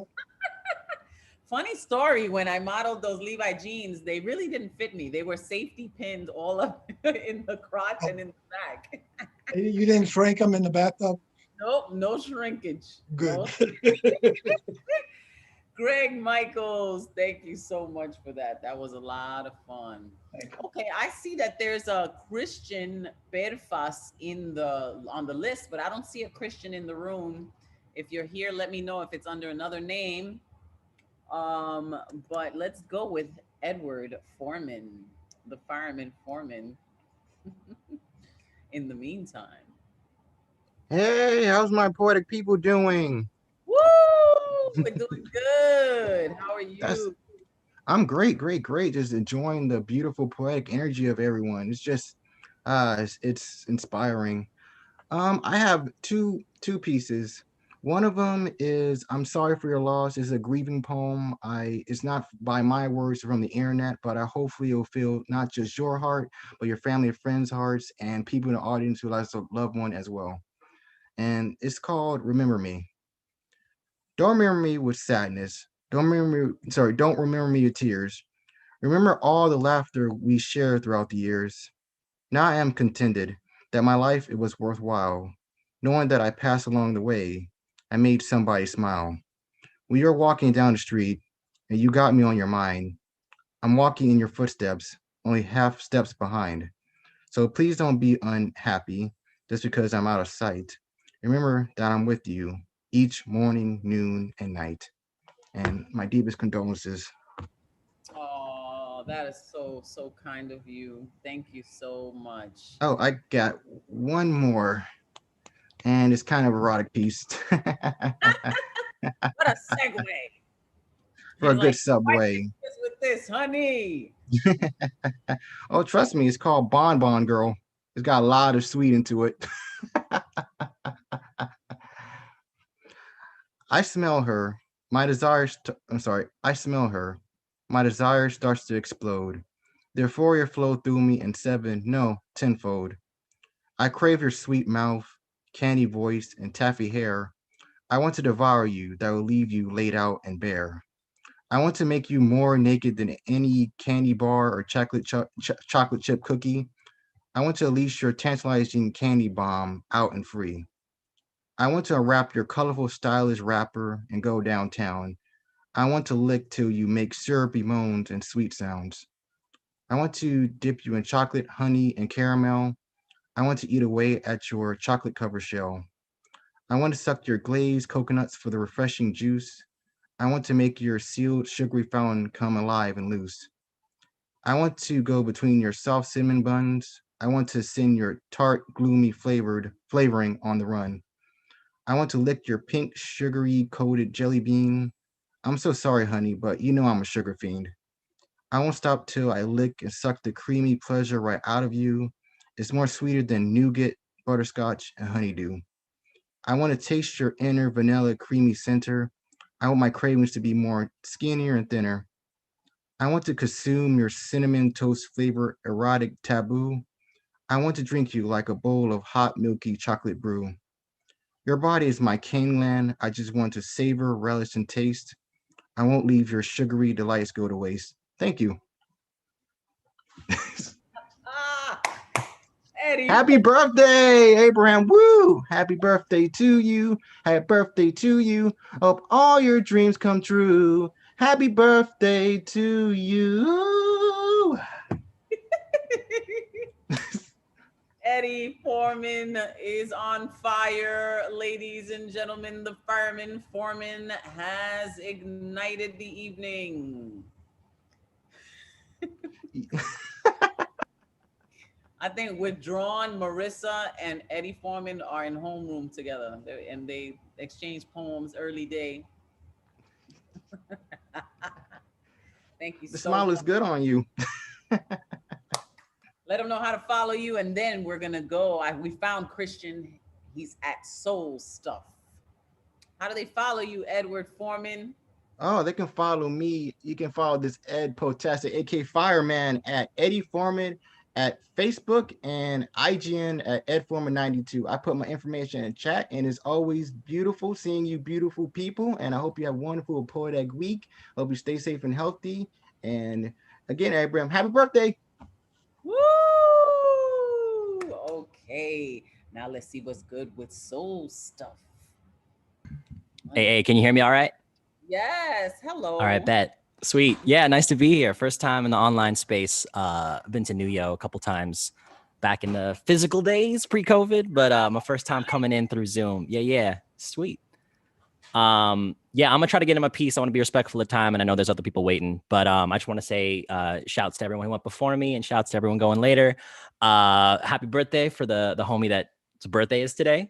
That's lit. And also, yeah, for the host, also it's lit that you're a model. I mean, I'm not surprised. Got that whole gigawatt vibe going on, and I hope that everything going in your life smooths itself out. I feel like this piece is like somewhat on theme on some of the manifestation meditation pieces that I've been hearing tonight. So I hope y'all enjoy. It's called Fearless. And oh, real quick, host and or other fam, is there any moratorium on profanity here? Like, is it cool if I swear? I don't know if it's okay. Cool. That's true. That's true. That's right. I just we can handle it. that. Okay. I just wanted to be sure. For sure. Yeah, you're right. Okay. What would you do if you weren't afraid? Is a question I've asked myself a million times over, each time finding a new permutation of the same response. What's the point of asking? I already know all my worst fears. I can take on anything. Each time, dodging the meat of the matter I did not actually want to face. But I have grown tired of labeling my insecurities as success, of growing in controlled conditions, feel the only way to reach sunset is to stop circling ground level. So I'll ask again, this time with feeling, what would you do if you weren't afraid? I would stop waiting for that perfect moment and just ask her on that first date. I wouldn't slide into DMs. I'd cannonball into conversation. No script necessary, just brutal honesty, saying, this is me, the whole me, and nothing but me. I'd stop worrying about my words no matter where I was, except that they are merely tools and I can't control their receipt. I'd dismantle the switchboard, stop apologizing all the time. I'd be all me, always, motherfucker. I'd become more comfortable with accepting good graces and tough critique, accepting the space that I take, accepting me. I'd fall in love with me again and again. And I take a second to look in the mirror and say, damn, you are fucking dope and good looking and a good person. And I would bear hug the whole kit and caboodle, not just the polished parts, but the scared and the scarred ones, the broken bits, the misplaced puzzle pieces of my cultural ambiguity. I'd find the Filipino in me and get to know him better. And I'd find God again. I'd find my femme again. I'd ask for their forgiveness. I'd embrace my queer, my in-between. I'd take a breath between all the explanations of who the hell I think I am, and I'd smile, take it all less seriously, not let gravity determine how high I shoot for. I'd give myself permission to play, and I'd learn to play with myself more.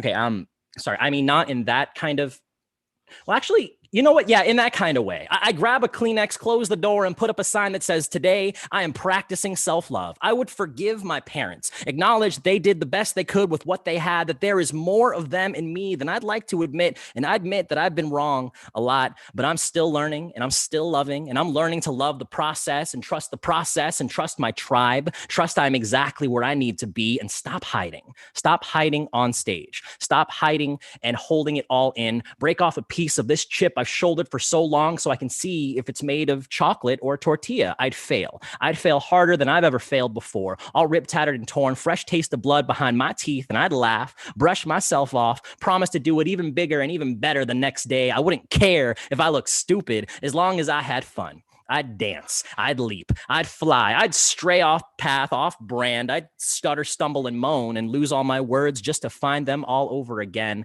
I'd plan for the future without fear, make up the plan, adjust the plan accordingly. I'd bring the plan back to the drawing board to sketch out a new plan. I'd throw out the plan when the plan no longer suited me. I'd be my own plan. Improvise oxygen, relish at the open world in front of me, and I wouldn't have it any other way. Thank you. Woo, Christian, we wouldn't have it any other way either. What a joy it was to hear you. Thank you. Appreciate. Oh, yeah, this is great. I love getting to vibe. Appreciate the space. No, that's some positive message. Like, really, it was in alignment with everything. Tonight has been a really like transformative and transcendental. Transcendental. I like that. I like that term for sure. So powerful. Oh, thank you for all the notes. I will go back and read them. But yes, I appreciate.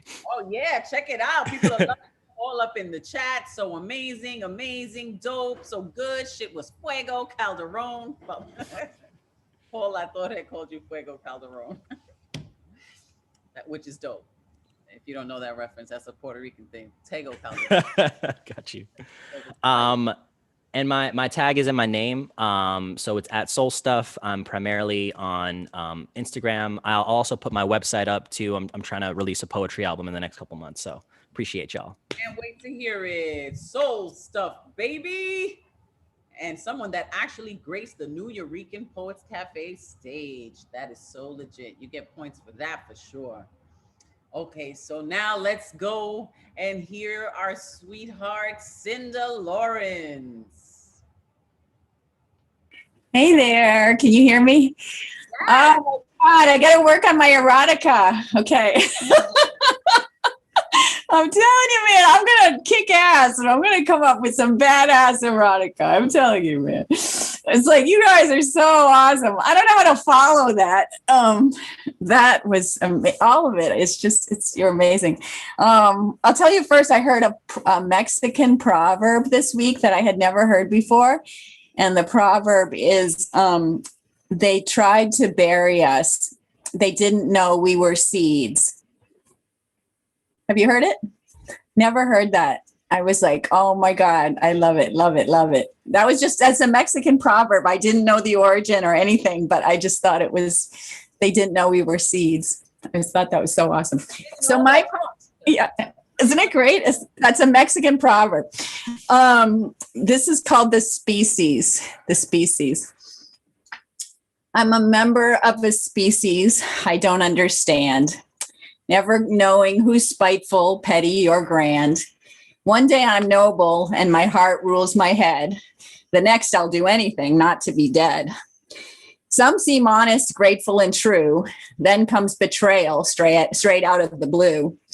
With billions among us crawling the earth, who can say who we are or what we are worth? Most of the humans I never will meet, so I can't ever know who give up their seat. Experience tells me be cautious and smart, and music reminds me to lead with my heart. I read all the histories of violence and plunder. How in hell did we get here? I can only but wonder. I want what I want, and I hate the word no. I ask over and over, who is friend, who is foe? I could have been firefly, turtle, or fish, but we get what we get, not what we wish. I'm odd I exist on this planet at all, but don't sign me up. I won't heed your call. I learn from the masses, always thinking I'm right, while trying to decide what is day, what is night. Some live by feelings, others by facts. Most don't have a clue on how to relax. No one knows how we got here or what we might do, so we stumble through lies, hoping they're true. No other creature's so funny and cruel, one moment wise, then playing the fool. We're guilty of waste, hatred, and slaughter, starving the poor and polluting the water.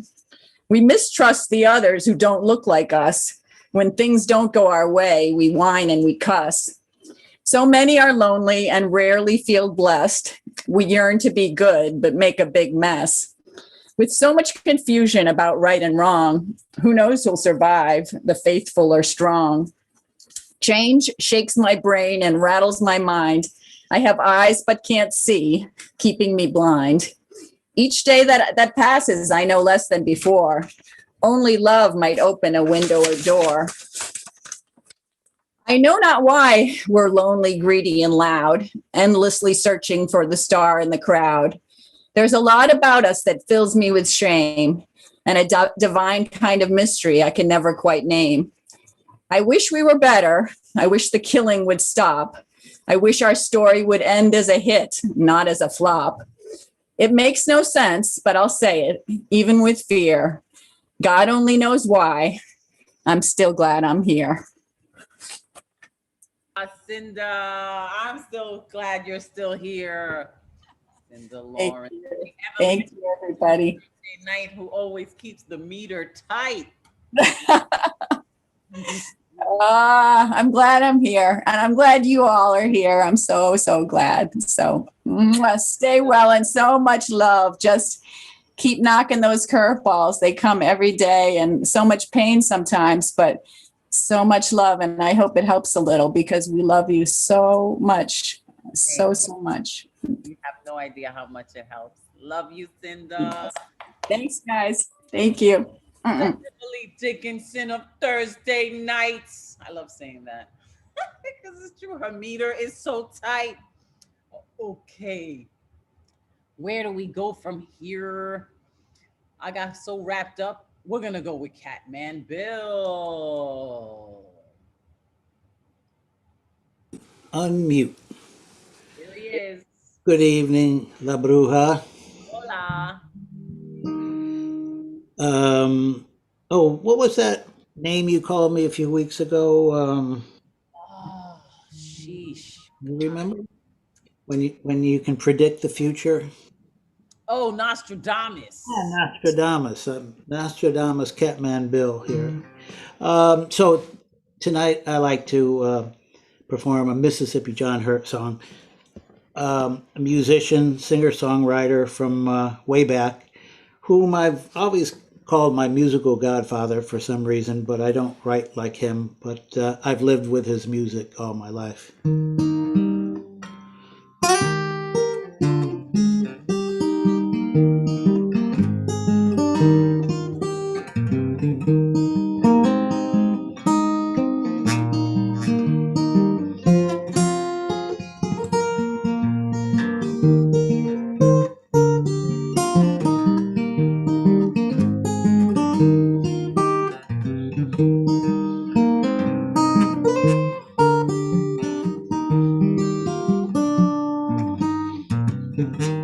Blues are on the ocean, blues are in the air.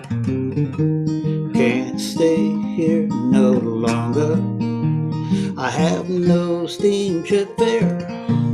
When my earthly trials are over, cast my body out in the sea.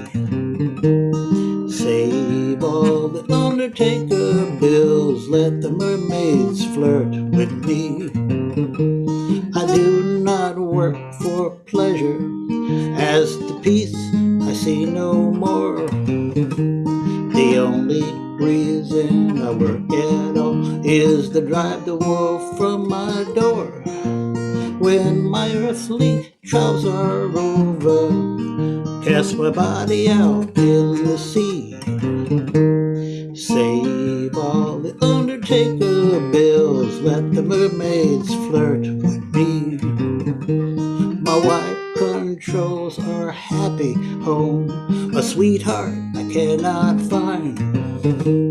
The only thing I can call my own is a troubled and a worried mind.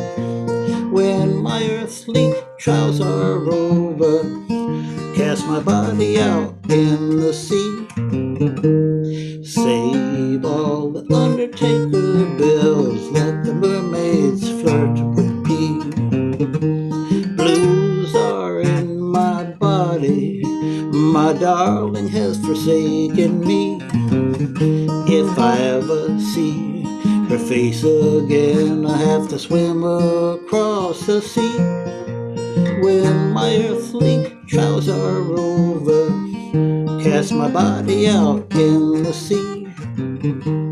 Save all the undertaker bills, let the mermaids flirt with me. Blues are on the ocean, blues are in the air. Can't stay here no longer, I have no steamship fare. When my earthly trials are over, cast my body out in the sea. Save all the undertaker bills, let the mermaids flirt with me.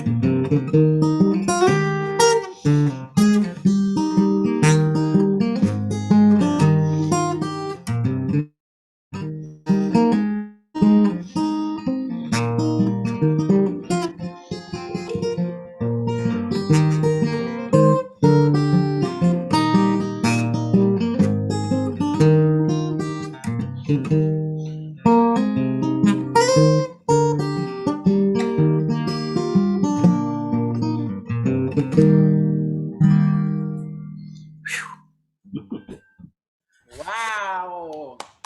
What a dexterous workout you had with that joint. That was It good. always scares me. You did it. And you got the mermaids flirting with you. That's right. I wanted someone to flirt with me and at least have the mermaids. Man, Bill, the Nostradamus of Thursday night. Let them know about your book. Why do I call you Nostradamus? Because you predicted. I predicted things in my book, Donald's Vanity Tantrums, but nobody wants to read anything about something that contains the name Trump. So you can still find it on Amazon. You can take a magic marker and cross out Trump every time he's mentioned, and you can read my funny and scathing satires about him if you wish. And it's only $15. And That that's sounds it. that sounds super fun. And Bill, everybody, support him, support his book, and thank you, thank you, thank you. Thank you. Okay, now let's go with the one and only Queen Ray Jane, aka Thunder Lung, who went from poet to MC right before your very eyes here on the Thursday night. What's up? What's up? Hi. Thanks. Hi. Greetings, everyone. I don't know if y'all feel what I feel, but I think there's peace spreading, or maybe that's what I'm hoping for. Either way, I'm glad to feel that here with you. Oh, that's so good. There's something in the air. There's definitely something. Yeah. So I got 2 haikus for you. The first one, oh, and another short poem. The first one is for you, Bruja. Wishing you full peace when love is far from your shore. Be well in God's grace. The second one is Functional Addict. Her name is Ray Jane. She a functional addict. Drug of choice is love. And the last one is called A Resume. There are words at my tips, sweetly singing to me while warning me of rain. Inevitably, I follow their melodies down spiraling descents. Past brevities, sometimes I'd get bold and slide on proverbs I should just hold on to. It's an adventure when I create.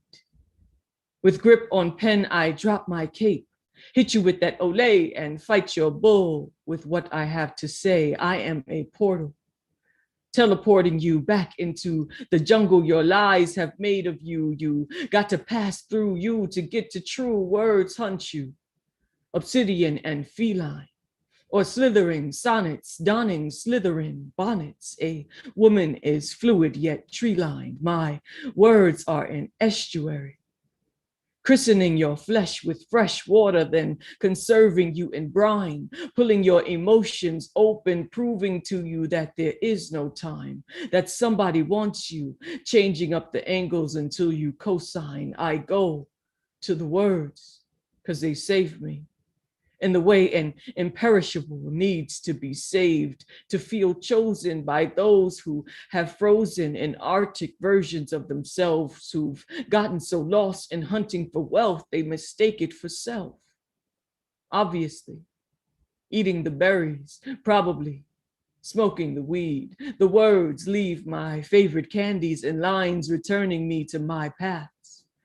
They gave me space. In them I harvest strength.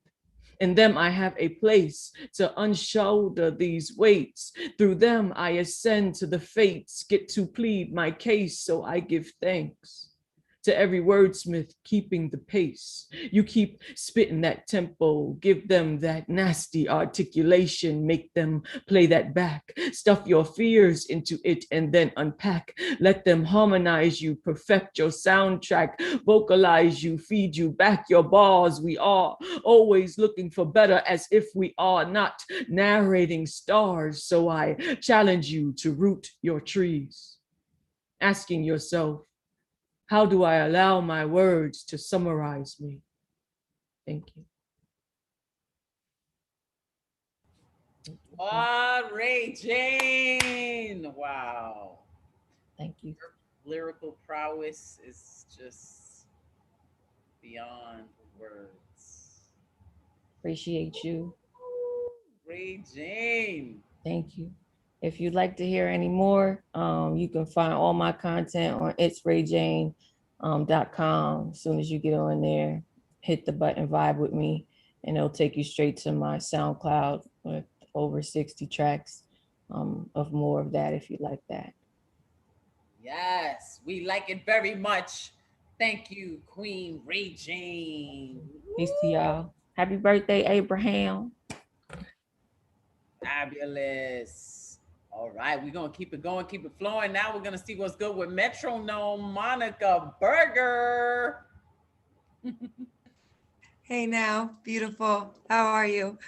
Good to see you. How are you, Metronome? Good. I was a child model my whole childhood, and I did a Levi's ad, and all the jobs, the clothes look perfect in the front and then big clamps in the back. So we're behind the scenes knowing, yeah, what's really going on. Oh, damn. No wonder you're so like fashion conscious, sharp, because you have your own aesthetic since babyhood. Yeah, they're dressing. Had stylists and putting on my makeup, and it was so fun. Yeah. Look at you. You got shoes to show me today, or no? So I'm sliding into the set tonight.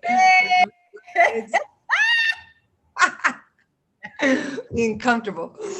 Don't play games though, Monica. That's why you're just so beloved.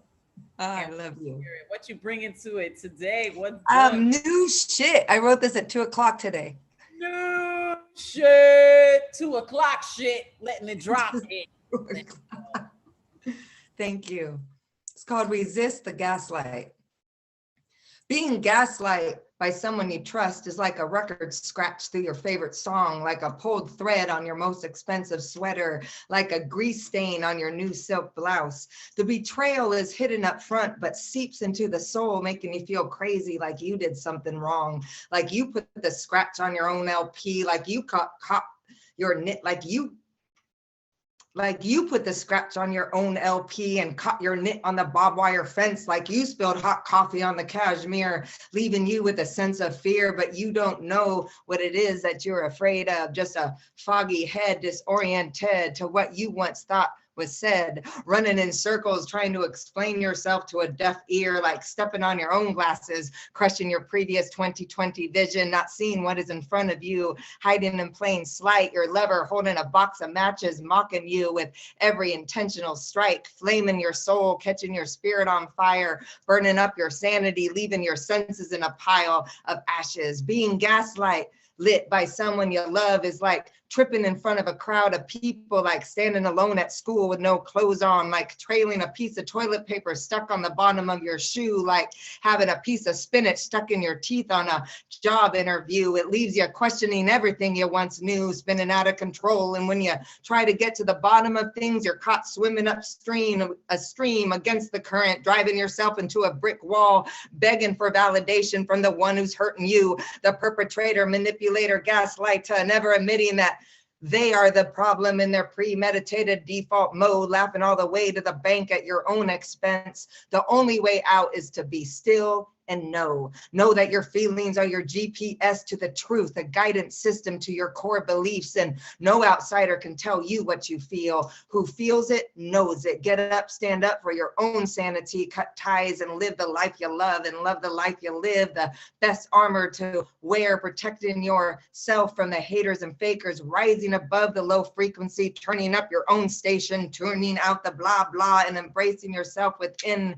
Resist the gaslight and always trust your gut. It's the only way out of the rut. Wow. Talking that narcissistic abuse tactic shit. Oh, the worst. Oh. Yo, wow. Yo, your whole shit is just like inspirational fire. Straight up. Oh my God. Best compliment ever. Thank you from you. Wow. And it's so interesting because we get together every week and then it's like we get to know each other more and more, and there's just layers and layers, and it's just so fabulous. I love it. That Monica burger makes so much sense. This makes so much sense. It all just comes together. Well, speaking of gaslighting, I should say this. Oh, say it. An ex-boyfriend that was a singer, and he just wrote a salsa song, and it was all a gaslighting song, and I know it was about me, and it was like, you're lying to yourself, you know that our love was just almost perfect, and he described all these things, and I felt so flattered. That's awesome. I was like, wow, because like the biggest thing you could do to a narcissist that abuse you is drop them like it's hot and never look back and then live happy. Oh my God. That's like the best. Yes. Cut ties. Yeah. That's the best betrayal or revenge. I was like, but he got a little hit song out of it. I give him that much because I did like the song. You're the muse to the. That's awesome. Yo, but we are, I feel like, we're like Harriet Tubmans of narcissism. We're leading people to the light of freedom. So yes, in the Underground Railroad and the Underground Club with the underground poets. Yeah, I love it. Monica Berger, mwah. Love Thank you so much. Wow, we went deep. We went deep. We always go deep. We do go deep. That is what we do as poets. Okay, now let's see what's good with Lyrically Inclined, RC. Thank you, everybody. Thank you for having me in your space. It's my first time, and I want to send you love, light, and healing and blessings for your family and all that you're going through. Thank you. Is it your first time with us? It's my first time performing with you guys. Yes, I performed before, but it's my first time performing with you. I tried to get on last week, a whole bunch of hiccups. But I'm here. I was about to pop your cherry, but okay, you're not. Go ahead, let it go, let it go. We're gonna pop the cherry, baby, pop the cherry, baby, pop the cherry, baby, pop, pop the cherry, baby, pop, pop, pop. Let's hear it from Lyrically Inclined. I already think I'm pregnant anyway tonight after all of this. So let me try with some audio. Let's see how this works.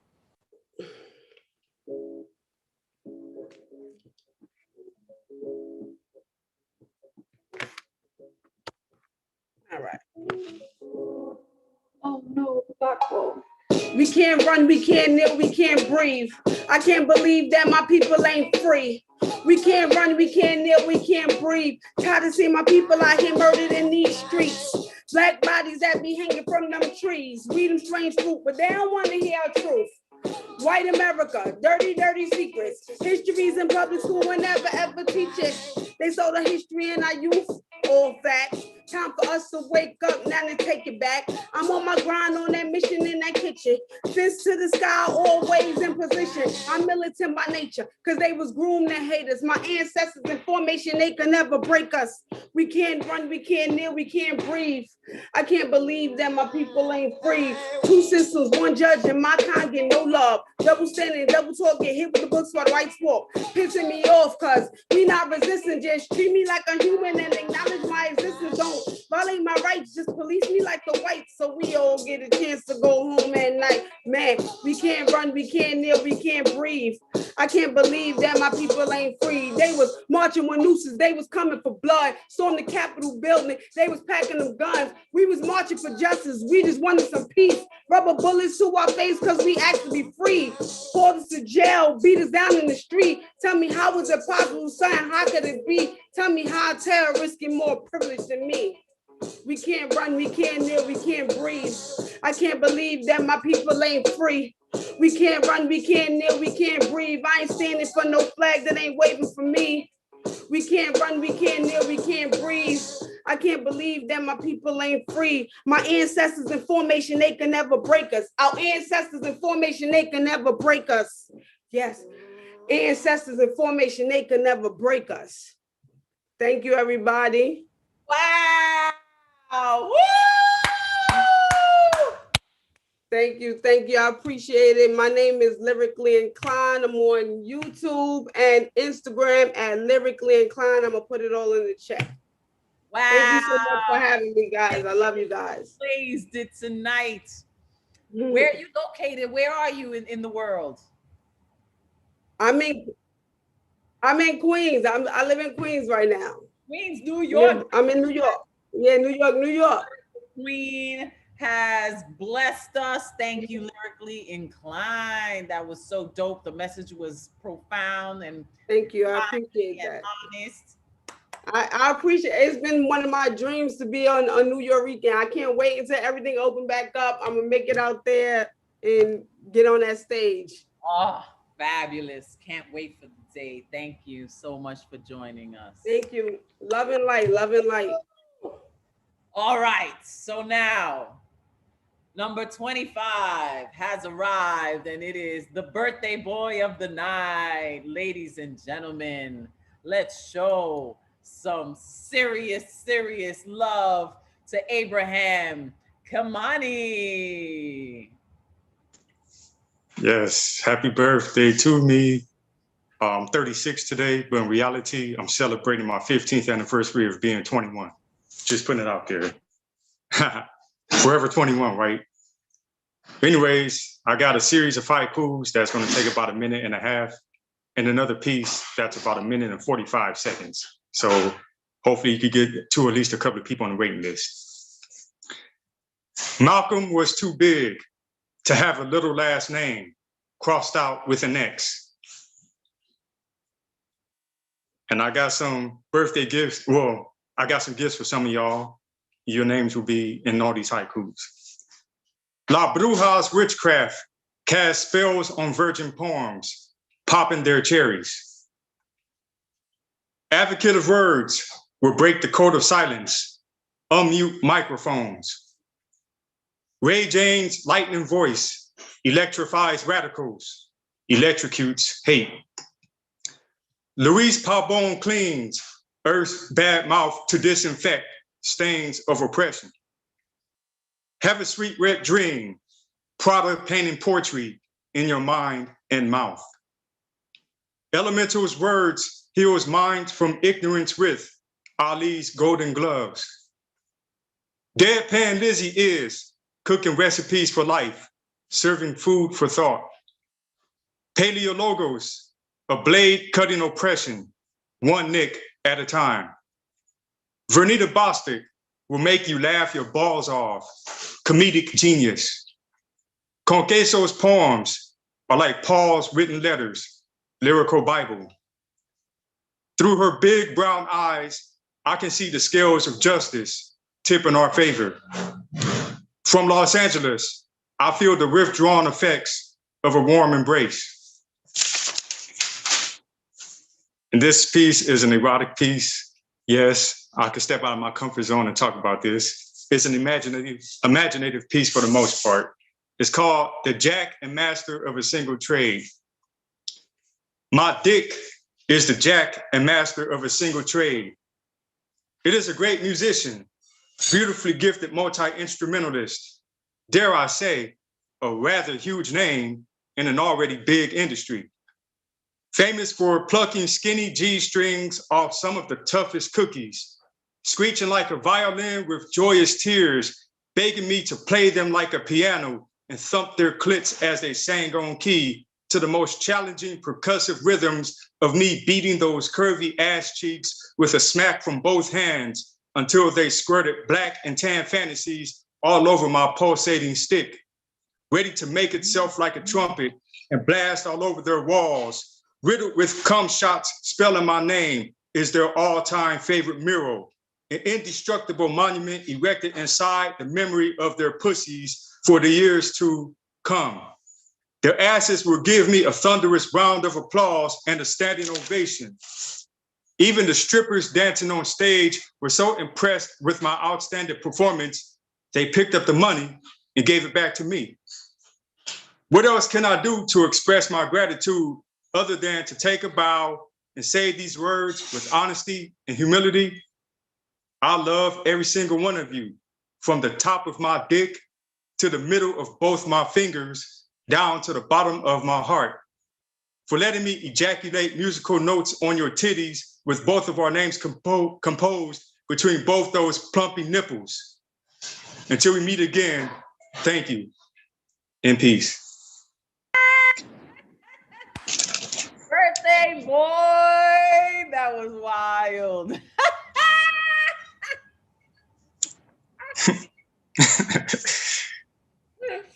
Oh man, you guys bring me so much joy. What a pleasure that you were born. Thank you, Abraham Kamani. You're a gift in this world. Thank you. DG Cleary, you got an Abraham happy birthday. Everybody said you killed it. It was fire. It was fun. It was healing. Wishing you so many great birthdays. Thank you for your vulnerability and for being able to be conscious and conolingus. You know what I mean? Like just wow. That's You know, such an important balance. that was a figment of my imagination, but you know, sometimes your imaginations have to come out. Woo! Happy birthday, happy birthday, happy birthday to you. Appreciate it. Appreciate it. Thank you. Thank you very much. Thank you, everybody. I hope you guys enjoyed your presents. May your grandest wish come true. Okay, so I put it into the chat. I don't know if everybody was listening because you know we're over time. I saw Paul La Torre was willing to go for 1 minute, just 1 minute. So I'm gonna unmute you, Paul, because nobody else responded. You gotta stay sharp, and we're gonna just end it out like that. Let's do it.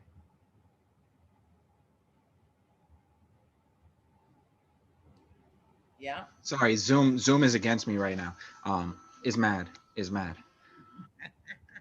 How you doing, bro? Oh. All things considered, how are you, bro?